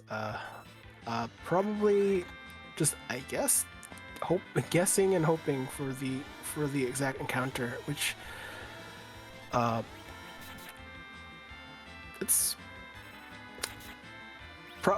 it's hard. It takes time to get used to the whole step counter thing. It's just, and doing it more of at random is still requires a bit of luck too. I mean, Well, and here's the fight. This is the exact fight, just a soul searcher. So, I get it. The reason why the step counter was introduced, at least in the free enterprise community, is at one point in time, in order to get the D machine grind going, we didn't have a step counter at that point in time. You had to kind of walk and run away until you could find the right encounter. And then we turned on a flag for, I think, help me out, Chad. It was ZZ3 or 4, one of the two, where we turned on a flag that says you could not run. Yes. Yeah, the no run encounter. And then the community all got together. It's like, well, here's the step counter. Wasn't ZZ3? Thank you, NarrowCAD. I mean, you try to take away the grind from this community, we will find a way around it.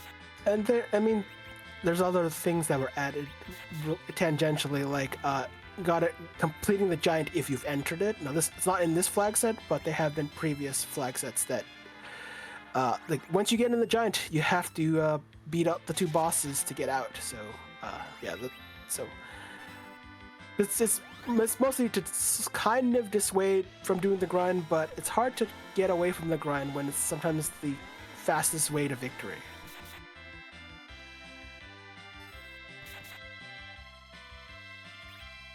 While both of our runners are in the middle of their grinds right at the moment, let's take a second to thank everyone kind of behind the scenes for doing all of the work. We have Xenocat, who is doing all the tracking and pushing the buttons for us. Thank you so much, Xeno.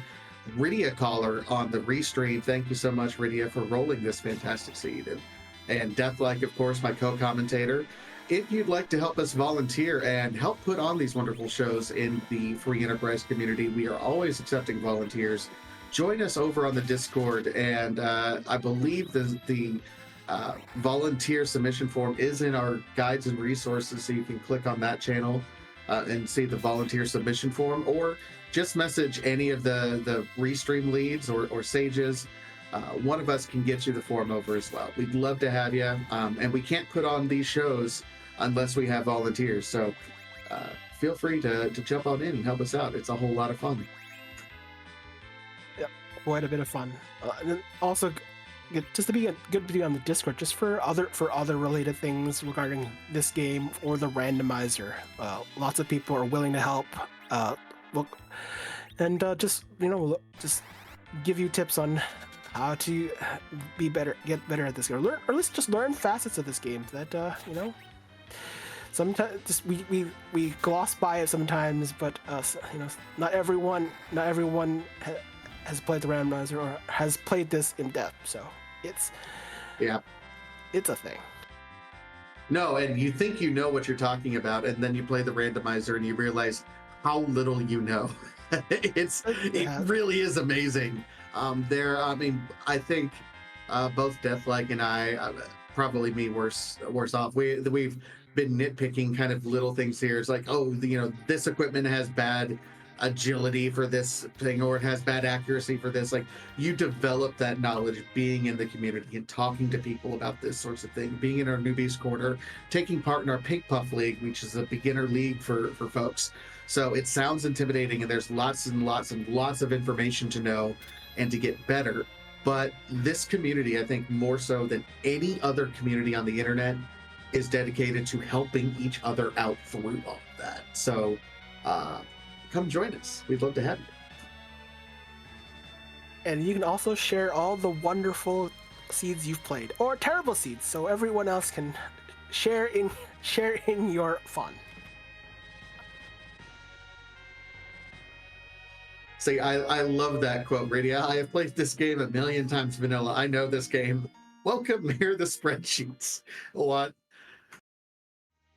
There are plenty of spreadsheets. We could talk about how many D machines you need to kill to reach X amount of experience that you need for Rydia to learn Nuke. Yes, those things exist. Here's the thing, like I straight up with this particular tournament, like I'm doing the Andy Toy Story meme, and I'm dropping the D Machine grind. I don't want to play with you anymore. My new favorite toy is the Mac Giant grind. I've got that 8x8 chart memorized. I prefer talking about smashing Mac Giants than trying to figure out the step count. Like I know what it is. Like the game works a certain way, and it's like you kind of know it when you see it, and but at the same time, it's like I don't want to count my steps. I'm not wearing a Fitbit.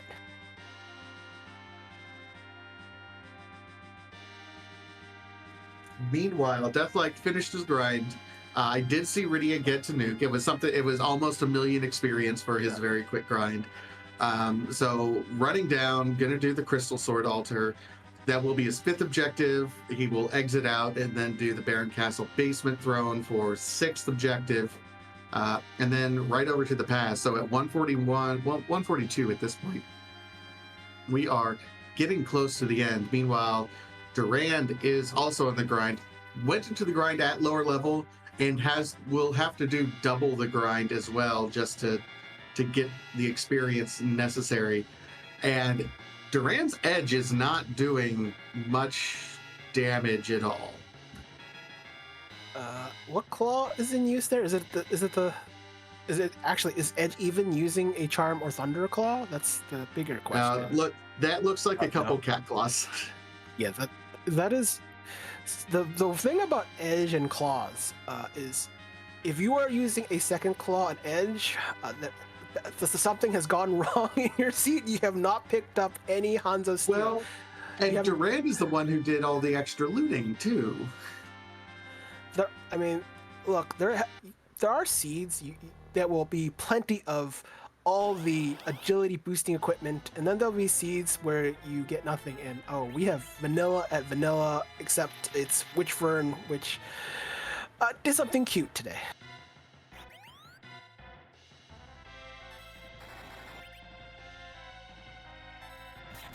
Meanwhile, a little bit of rudeness here at the Crystal Sword altar.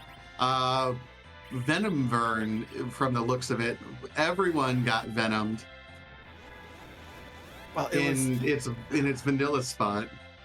It's Dr. Luge's poison. I think it's a little different. I think it's a little stronger than actual venom. That's the only difference. But you still get poisoned, and there will be some poison walk.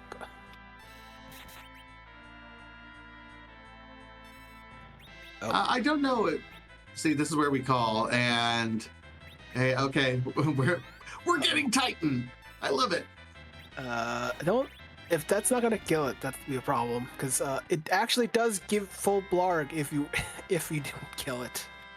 It's true, but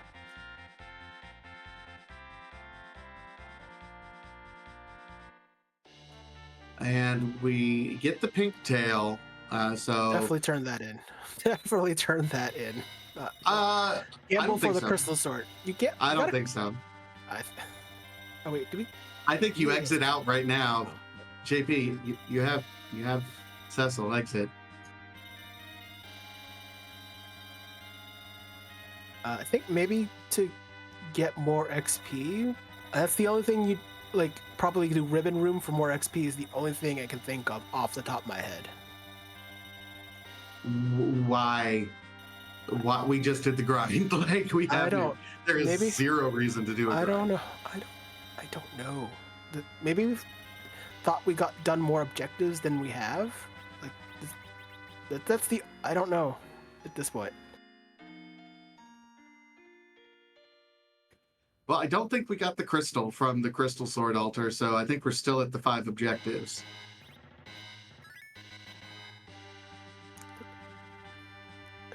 Maybe hoping to do something to do Forge or something. I think that I feel like this is okay. Well, I guess we're getting all the key items. I guess.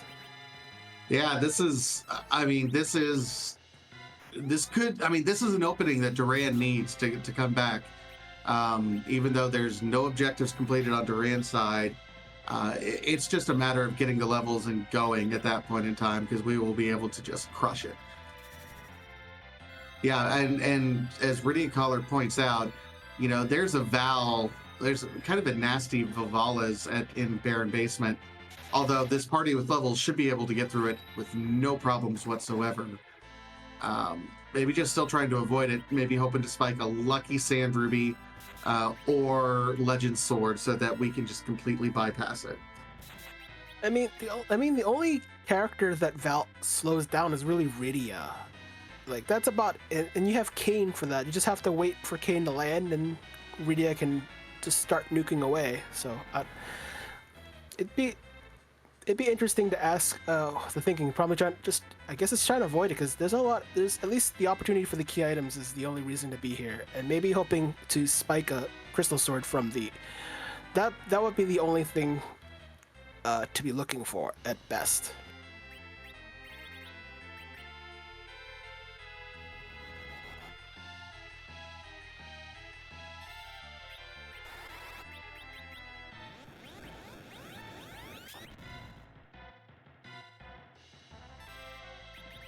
I think probably should talk about the life glitch, right? I mean, Yeah. So how we see a lot of lives being cast on dead enemies and sometimes on live enemies. So the life glitch is kind of an interesting bit of coding that happens in Final Fantasy IV in the original game. So when you cast the life spell or use a life potion, it is designed to bring your character back based on a multiplier of their vitality. So it's base amount of health times your vitality.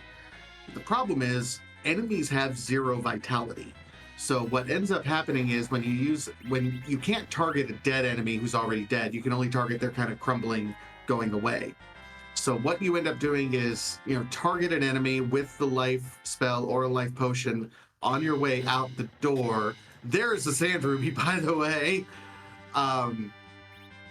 The life goes off, and kind of in a split second in the back end of the coding, the enemy comes back to life and then immediately dies again, effectively doubling your experience.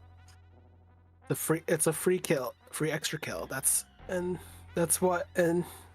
makes the whole grind so much palatable. I mean, do you want to actually kill twice as many physically? I mean, it's a nice quality of life feature. Oh, absolutely. It does not work on monsters with the boss bit though. Just boss monsters typically have their own like special summon, like the Maga Sisters. That was essentially a life 2 revive.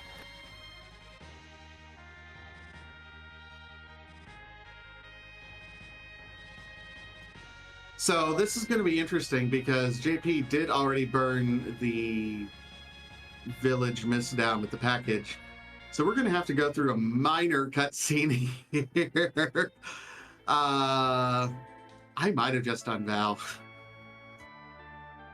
I would have checked what D-Mist has. Maybe it was the other part of Forge. I would just done, just checked that before coming here. Maybe just so you can just do Forge and not have to do this. But yeah.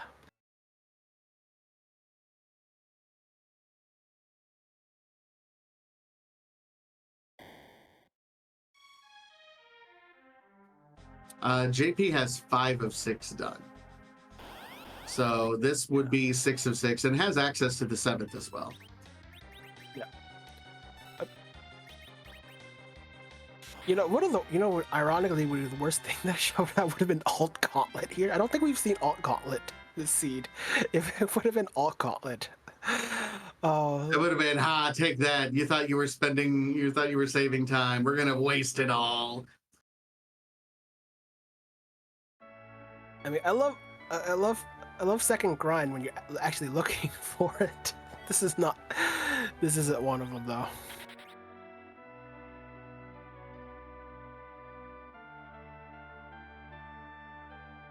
Probably last shopping, last bit of shopping.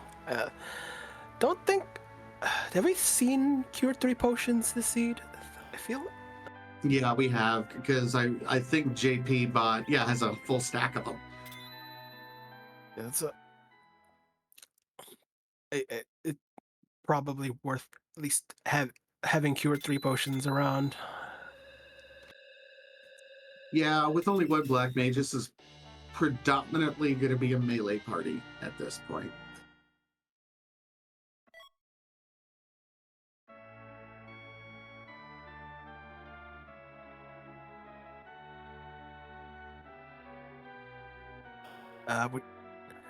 I don't think Durand has found a Thunderclaw.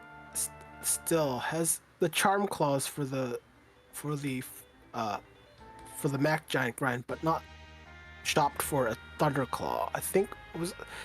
I know we've seen Thunderclaw for sale somewhere. Yeah, Edge is still using claws. Yang is still in the back row.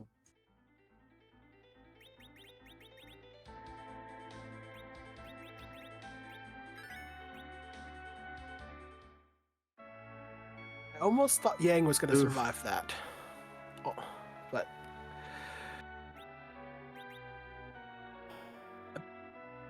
I'm trying to think.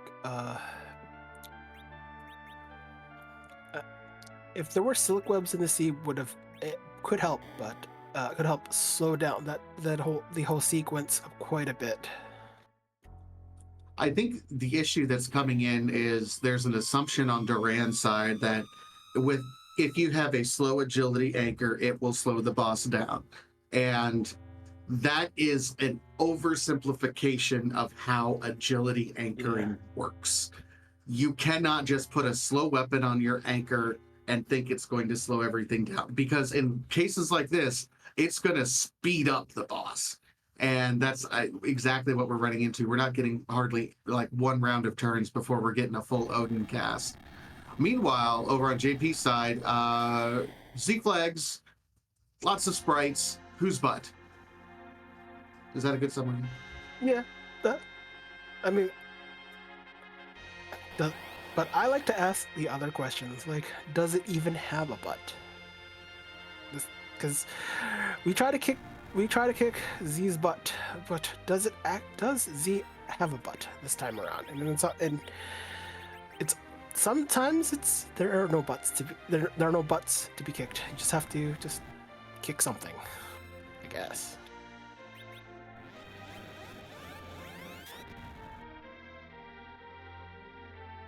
Worth mentioning, there are over 500 sprites. I don't know what the actual count is, but it's impossible to have seen them all.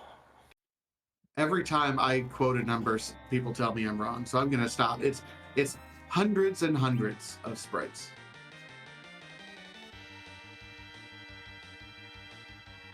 I don't know what this is from, but it feels like it's almost like from a comic, but I don't know. Is this an Undertale sprite? Oh, Chimera from Mother 3. Okay.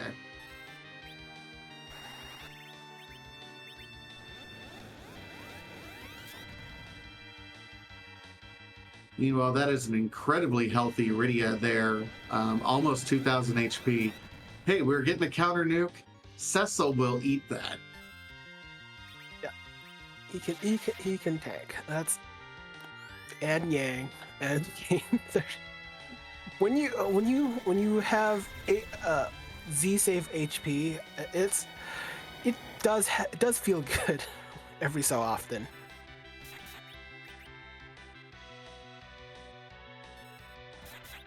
Oh, but we still have the ogre axes. We haven't gotten further from that.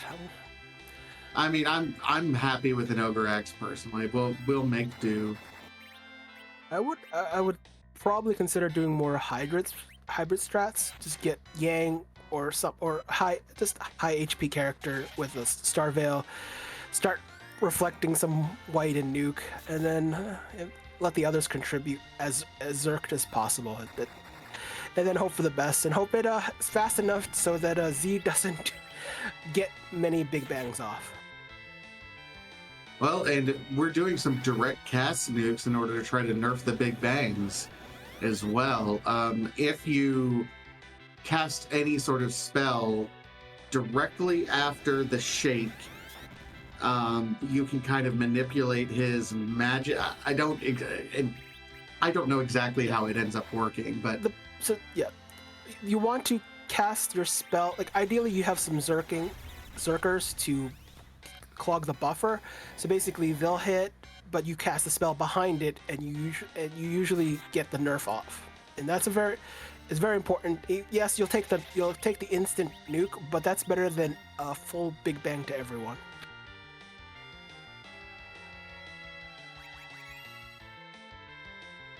And hey, Durand does get through that Odin fight. I mean, you gotta have the HP. You gotta have the HP to survive some of that. And Yang, Kane being able to avoid, and Yang to tank the kind of damage that spot offers. The Odin damage spell. It's kind of a spell. It has this. It's the same spell power as Quake. As a reference, and Quake at high spell power, you've seen Quake do lots of Quake damage. Well, it hurts on the other side too.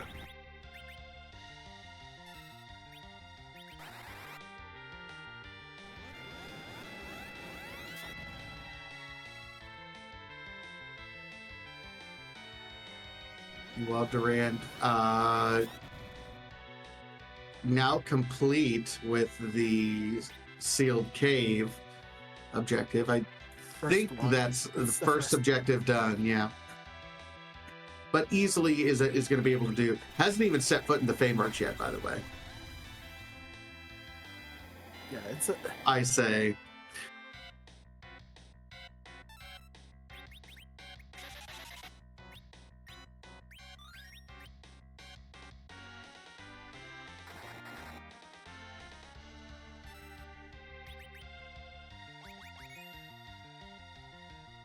Interesting thing here happening. Like Rydia's always falling down. Didn't get the Big Bang nerf.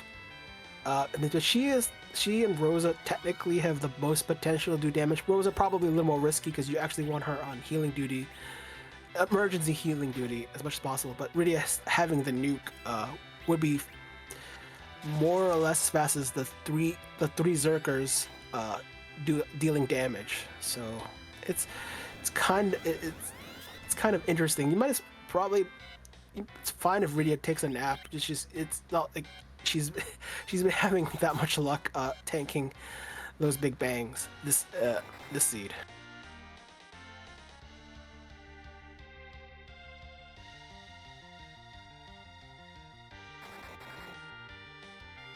Really, and I think the priority on JP's side is my main damage dealer is a punching Young.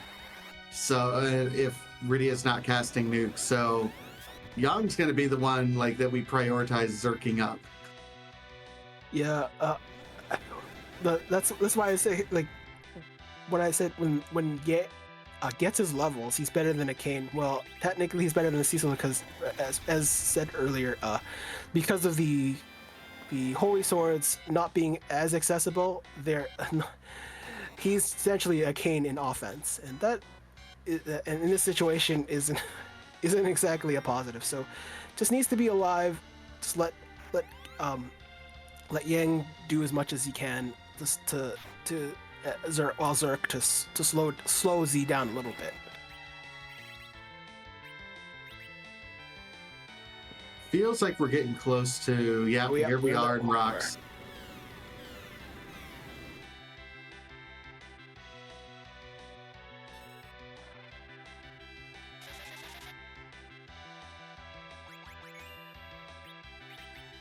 It's under like 12,000 HP for rocks, I think. So we're pretty much close to the end.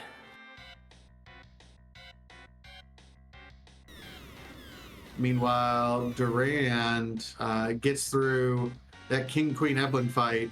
Says, "Oh man, I could have done that a lot sooner." Yeah. Sabera, Misa, we shorten mediocre rocks because they just look like rocks falling out. This is the signal of the final phase, the last 12,000 or so health that Zemus has. We are almost done with the fight, and his script is much Simpler. simplified. Yeah. There it goes.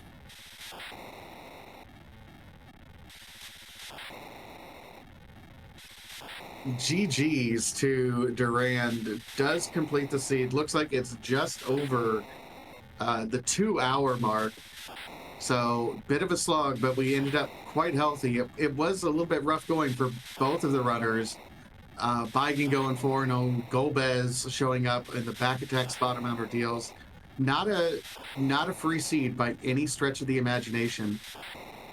I mean, if you've seen other races, you think those speeds are they're fast. Sometimes just doing them yourself, and you'll realize how difficult these seeds actually are. So don't be surprised if you don't make them as fast. You're not gonna have the same times as they are, and vice versa. It's just these seeds are difficult. We'll wait. I think JP is going to be showing up for an interview here shortly. And with that, we are joined by actual JP. GG's on the race. Hey. So getting through there, it seemed like a bit of a slog early on, not getting into the underground. I don't think either runner got in until after about the 45-ish minute mark there.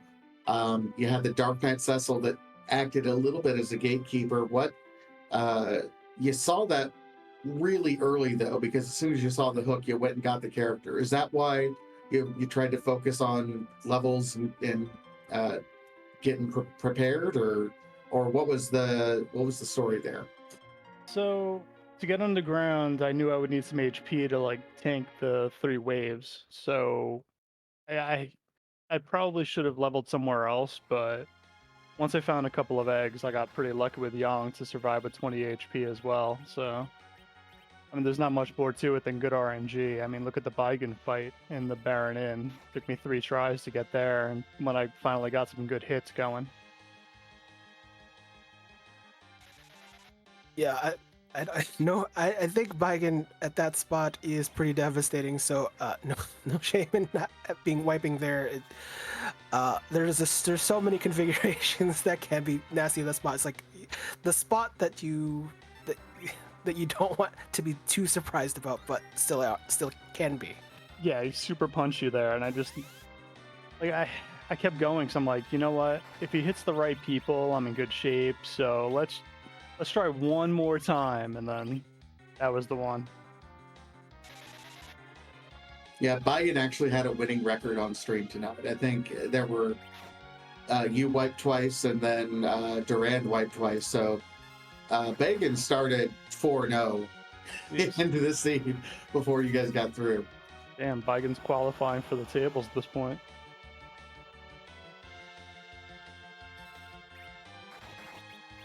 Other than that, it felt like it was a pretty straightforward scene. That Sheila, though, having all the goods with both Baron Castle and the Darkness Crystal, unlocking 3 key items.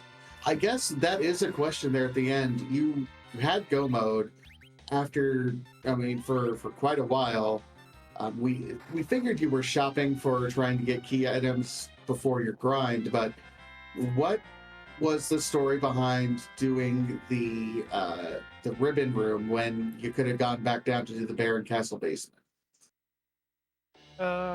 Once I powered up, I kind of want to just get the crystal sword altar out of the way. And then once I did, I'm like, you know what, let's check the ribbon room since I'm already here and it's 2 quick checks. So once I saw the sand ruby, then I was torn between the Baron Castle basement and then I knew I would have to do that cutscene in Kaipo as well.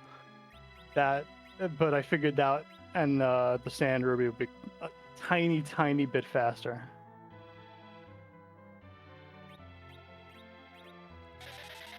I know we're going through the spoiler log right now on your stream. I don't know if I've seen, because you had the Demus that was at that particular spot. I'm wondering if we got to see what was there, and if it was a legend, which would have been I can tell you what was there. I was sitting in Troya with the music.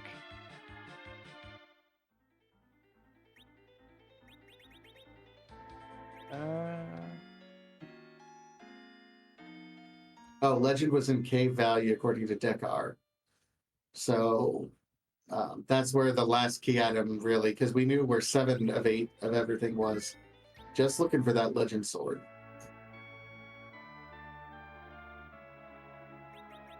Any thought? Like, is there any thought to continuing the door grind? I know you need the spike in levels for Cecil, but anything just to do a few more, just to maybe just perhaps maybe not necessarily do the Mac Giant grind, but like maybe to avoid it. Just any thoughts to that, or just you were just happy just to spike Cecil? I did the giant grind mainly to get Nuke and White. Plus the HP spike for Yang is just tremendous. He's I shouldn't say he's underlooked, because I think he's probably properly looked, but once he gains into the 50s, he's just a powerhouse. So I knew he was, without like a holy sword or anything, I knew he was going to be my main DPS.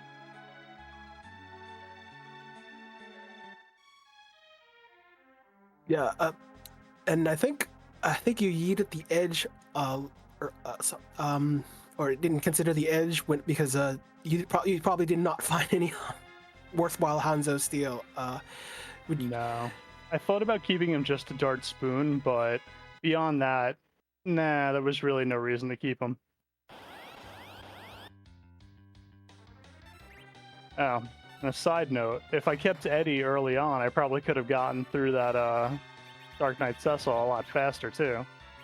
But yeah, I just didn't find it to be worth it. I'd have to pray his turn came up, and there was a bunch of variables that I didn't want to deal with.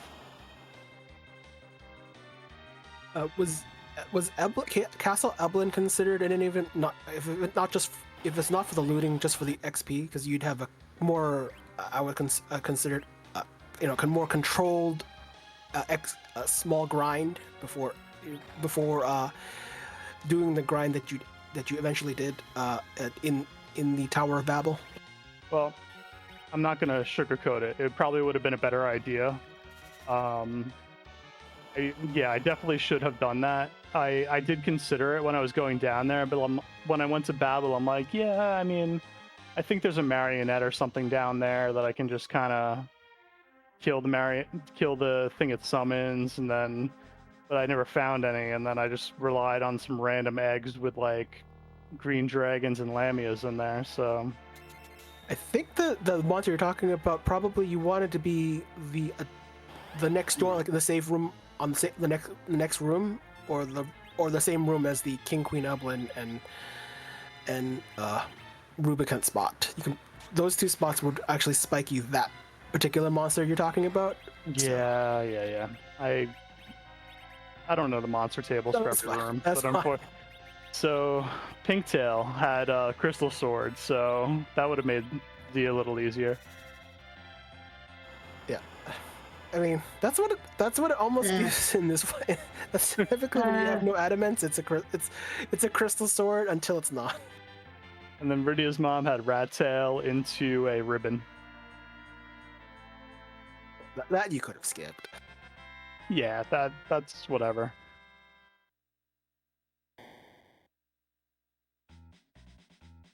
So, any thoughts about this seed or this flag set that made things interesting?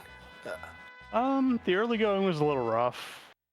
There are probably things I could have done to make it a little less rough, but that wouldn't be one of my seeds if I made things easy for myself. So, I mean, everything is what it is, really. I don't have much to say. At least I didn't really, at least unlike a couple of other of my seeds, I didn't go and do 3 checks and then wipe, and then realize I saved 3 checks ago, and then was so far behind that I couldn't catch up at all.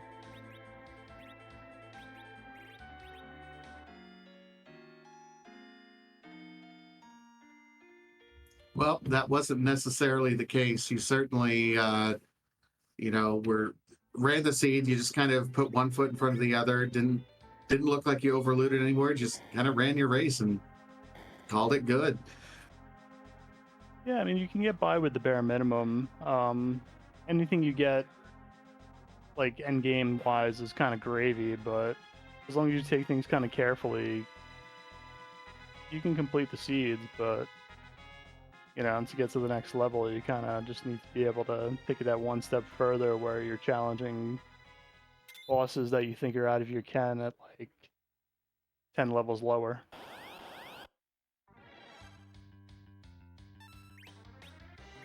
And I guess any other final thoughts as we wrap things up here for you for the night? Final thoughts. I'd like to thank you guys for commenting. I'd like to thank Rydia for doing the restream. I'd like to thank Xenocat for doing the tracking. I hope everyone had fun watching. I mean, I know we were the only race tonight, and might have been exciting. I don't know until I watch it back, but yeah, I hope everyone had fun. That's really what matters in the end. Yeah, it's true. Either way, great race, run, actual JP. Just GG's on your win one more last time. Thank you guys, and have a great night. GG's again.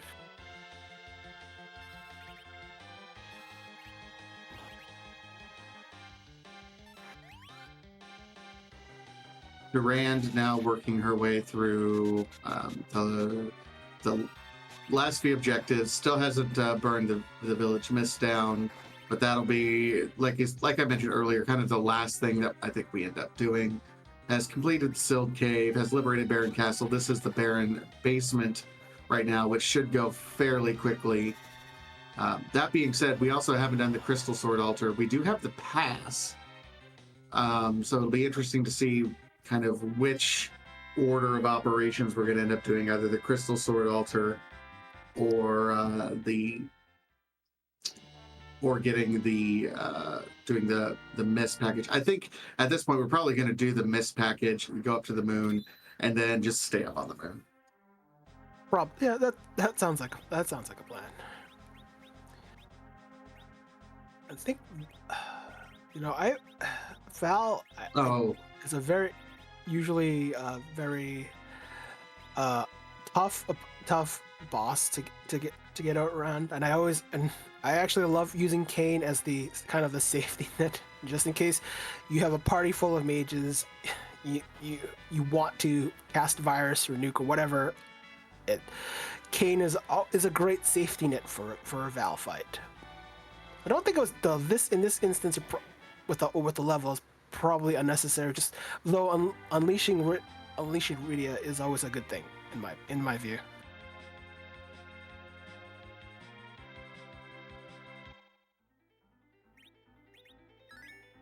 Although she's, I think, just one level under nuke, so probably after doing the boss we'll reach nuke status.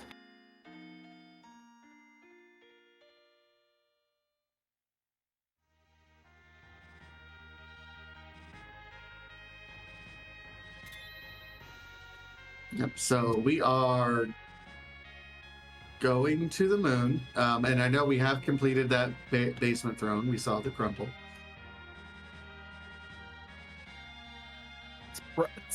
It's probably direct to the altar, and that should be it. No, wait. Did we confirm that Durand did the package? I misseed. Don't think so. We haven't done the package. I think because we have the pass, I think it's going to be a similar routing to what JP did, in that we're going to route over, like we're going to go get the package, and we're going to do the altar, exit out, go turn in, do the package check. Yeah. Where was the Sand Ruby then? Sand Ruby was at the ribbon room, which was done kind of extra. Oh right, JP did the extra fight, which was ready to go, but okay. Yeah. Yeah, I don't know. I mean, hey, what, Durand? Where are you going, Durand? Hoping to spike the sand ruby somewhere else, but we know where it is, so this is gonna. I mean, either way, it's for key items. Just hoping this would bring a key item, not to have to do package. Maybe that would be the only thing. That would be the thinking here. But sometimes, like there's sometimes some objectives that if you could spike the key item for a different objective to complete that instead of like say do the giant, you would maybe for some runners to go out of their way to spike that key item.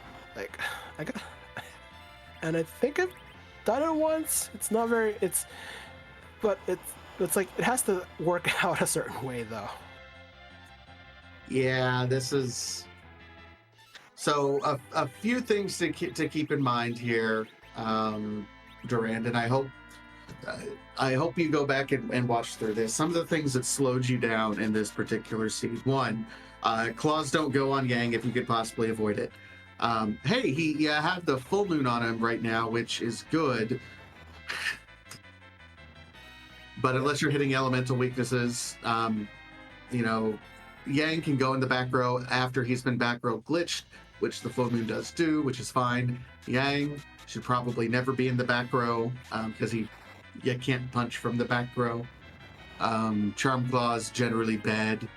And you're sacrificing, I think, a lot of damage with keeping Kane committed to an agility anchoring weapon, which really is something I typically only worry about in very specific circumstances or Z. So I know there's a lot of literature out there about agility anchoring and keeping things low, and that can end up hurting you though in the long run. That being said, I think let me see, I think this is going to be a lit 3 cast for Rydia. Yeah, it should be. Claws don't go on edge. Yeah, claws do go on edge. Sorry. I'm sorry if I misspoke. Thank you for correcting me, Zeno. Yeah. You can actually, even without a dwarf axe, you can, if you are jumping with Kane, you don't actually have to use the dwarf axe glitch, but it's nice and handy if you actually need to zerk Kane from the back row. Oh, well, there's Nuke on Rydia, so. Hey, he gets a Hey! weapon. I think there was an ogre axe much earlier, so this is an improvement. I wonder if the cat claw thing is just to increase Edge's agility early on. Yeah, I think it's increasing. This looks like it's a play because even the Dragon Whip on Rydia, it's get everyone else's agility higher and get Kane's agility lower, which isn't gonna help with anything. I don't know. I think Dwarf Axe is usually good enough most of the time. Although, I mean, Drain Spear is usually more drastic, and it's a nice option to have. I mean, it's like Cursed Ring adjacent. So, but then Kane really can't really contribute outside of being the potion guy at that point. Drain Spear, better off commonly used more as a darting item because raw attack power is all that really matters for throwing, but the brain in terms of the strength and agility lowers his attack multipliers pretty significantly. Like unless you're like killing giants, which is actually what it's actually good at because it's effective against giants. The Drain Spear as a regular weapon, I remember running a vanilla game at least once where his primary weapon was the Drain Spear. That was an interesting interesting experiment.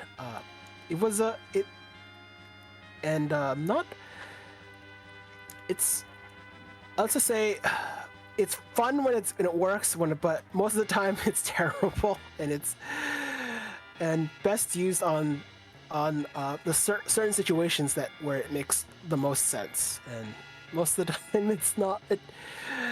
I think Dwarf Axe is probably the safest weapon for Kane.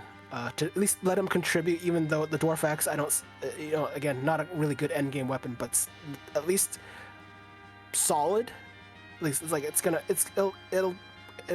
won't be too shabby. But yeah, the Drain Spear is probably worse in terms of like overall, because your average variance is your variance is just so huge with the Drain Spear.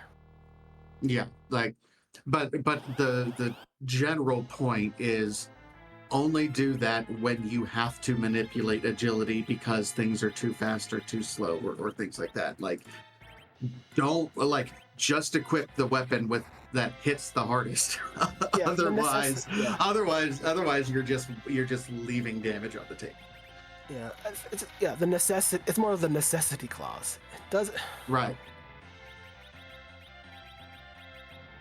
And ironically, like, we're going over here, equipping the Dragoon Spear and get a jump. I don't think the Wyvern actually counts as a dragon, does it? It's a dragon.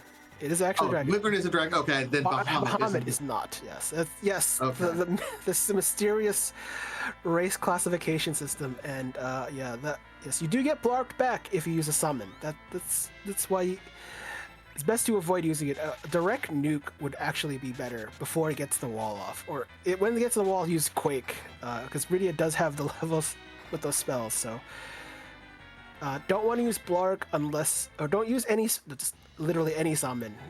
You don't want to get blasted by more Blarg.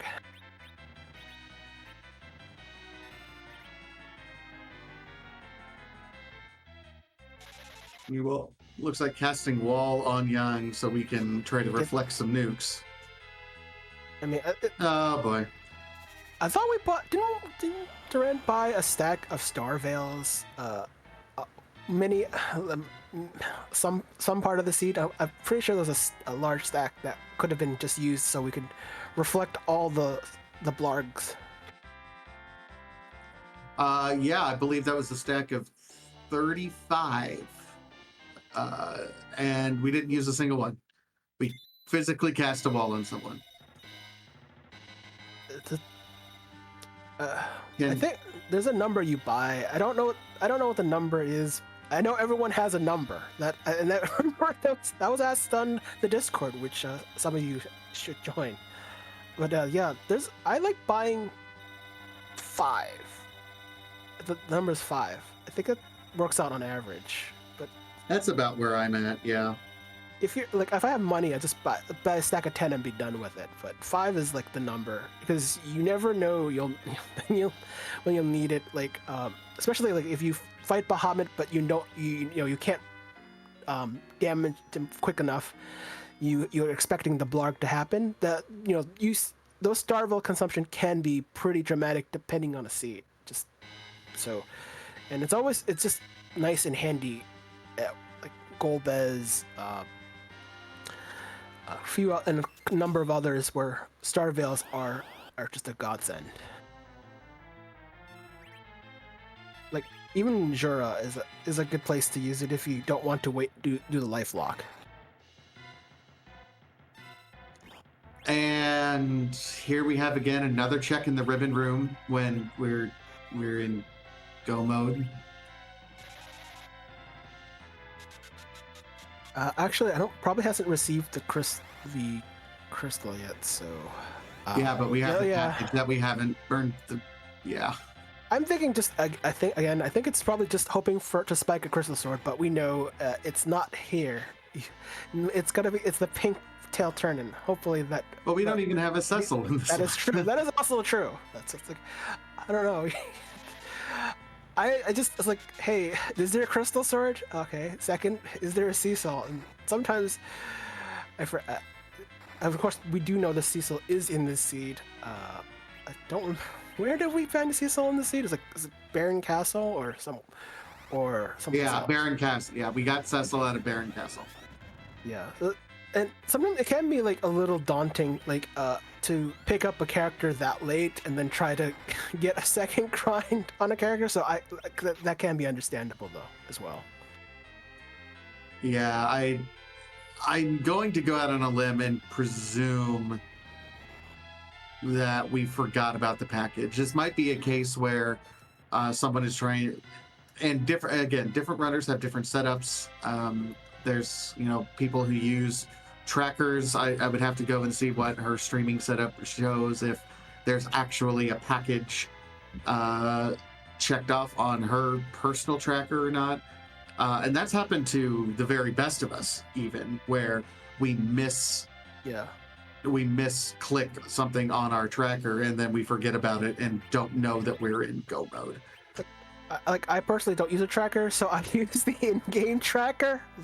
And when the nice hint for those of you who actually use the in-game tracker, when it's in gold and yellow, that means you have picked up the item at one point. And I think it goes when it becomes white. I think you've generally consumed it. I think spoon is probably the exception where it doesn't become yellow ever, but that's about it. Like when I'm saying consume, you've used the key item.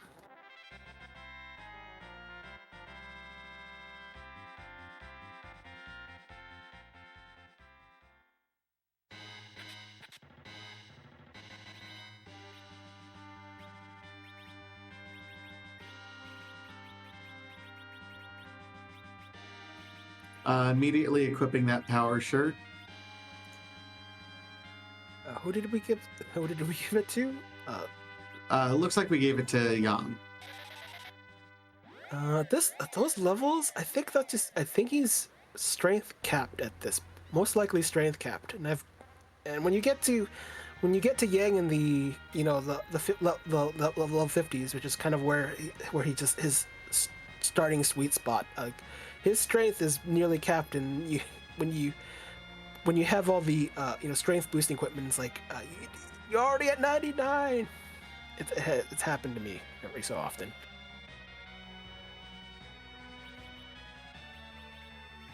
But I probably wouldn't do so much for Edge because he hasn't gotten a full full set of Hanzo Steel.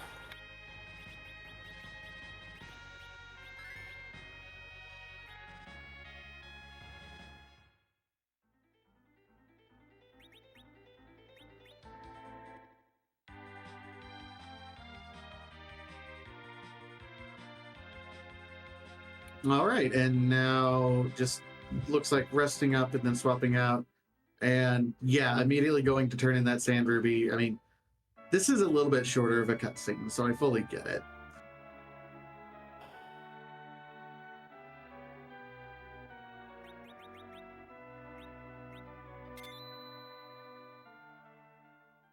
I think I'm still working on a couple of seeds. Well, I'm almost finishing up a seed, and I don't know. There's so many seeds where I've seen so many memes play out, and the seeds that I've created. Like, it's not this flag set, but you can set up, name the seed seed, whatever you want. And I put names and words in it, and sometimes it does the thing I want, and sometimes it's not doing the thing I want. It's fascinating how different even just one letter changes the outcome of a seed, the whole result.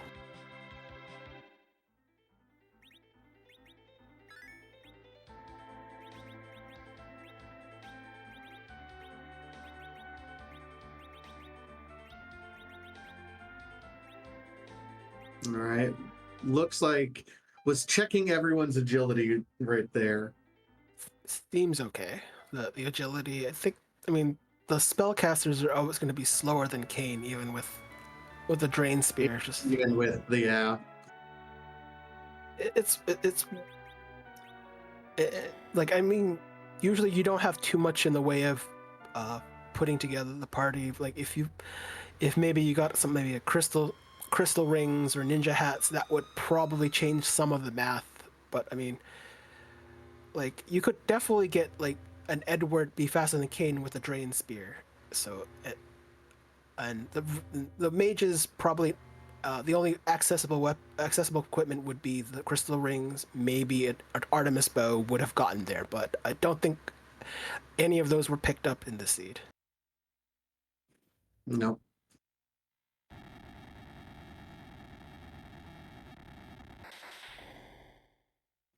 All right, so we're going to see how this is going to go on Durand's side. With melee characters in the back row, with the various weapons that need to be swapped out on just about every character. I think if they switched rows, that would fix the offense. Well, it's mostly just Yang.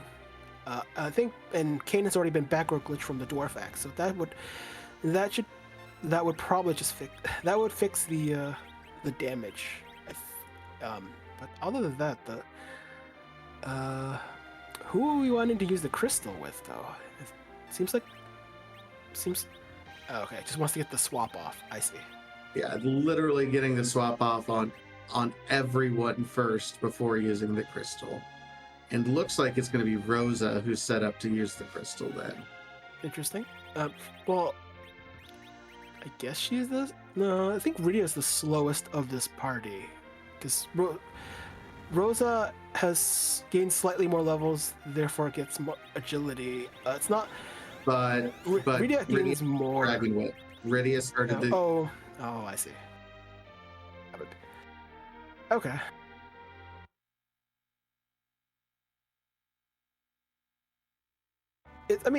I do think it's a neat thing to do, but if you have to swap an entire party, I think that's a lot of time being eaten, and just for a setup. I feel like if you only swap at most 2 characters, that'd probably be okay. What? Swapping a weapon. No, we got 4 Star Veils. And now we're gonna throw a spoon, but we are otherwise direct casting. Well, gotta get the nerf. Yeah, gotta get the nerf off first. Yeah, but we have 4 characters that use Star Veils to start things out. This is a very odd way to start.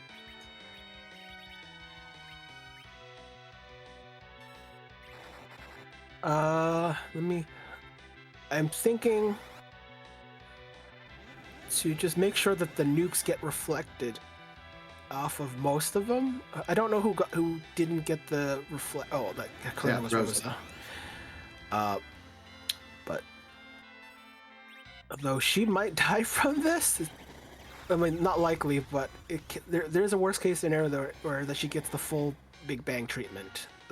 Even through the nerf, like the cap is at 1200, so it can happen. Yeah, she did survive, but now we got to worry about taking a counter nuke here, and it's a 25% chance.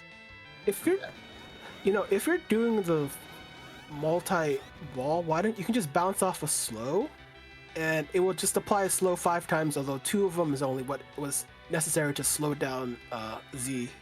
Like if it was a silk web.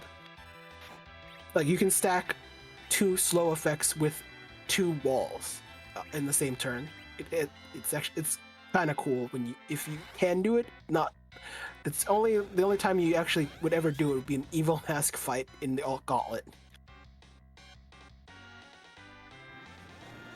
This is one of the strangest Z fights I think I've ever seen. Hey, gotta be entertained. Why not do something a little different? I mean, we're not.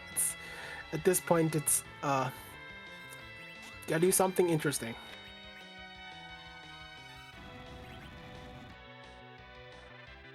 I was just half expecting the standard hybrid strats for the most part. Yeah, so was I. Just Zerk. Probably Kane is the best Zerking target in this party construction, unless we get Yang in the front. And then just reflect white and nuke. But hey. I think we're still trying to nerf the big bangs though, and try to be safe with the nuke responses.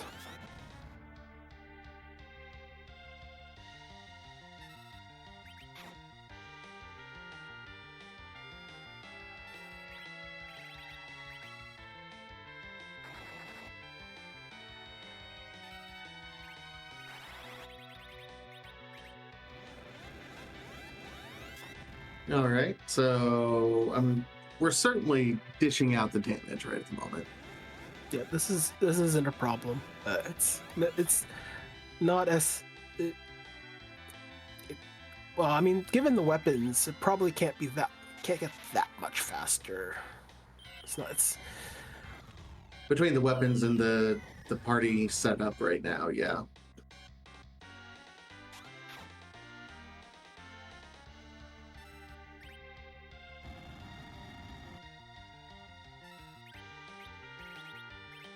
I'm still trying to figure out the like when you like. I think in terms of shopping, getting not having found any like Hanzo steel for it, like even a pair of longswords will get him reasonably over the hump. Like in terms of the damage, like just 2 longswords, 2 full moons. That is like, oh yeah, that's perfectly acceptable. Yeah, like I can live with it. It's not great, but I'll deal with that. It's.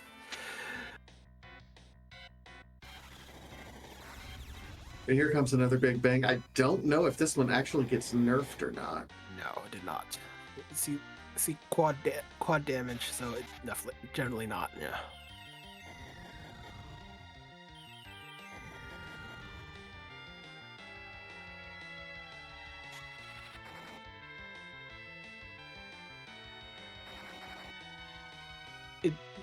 I guess it is worth reiterating about Edge, is especially with we got rocks, so we're almost there. That you got it when you try to back row glitch Edge, you have to put the boomerang in the right hand.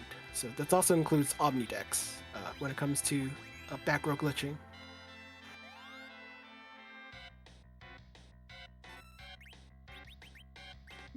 Yep, you gotta.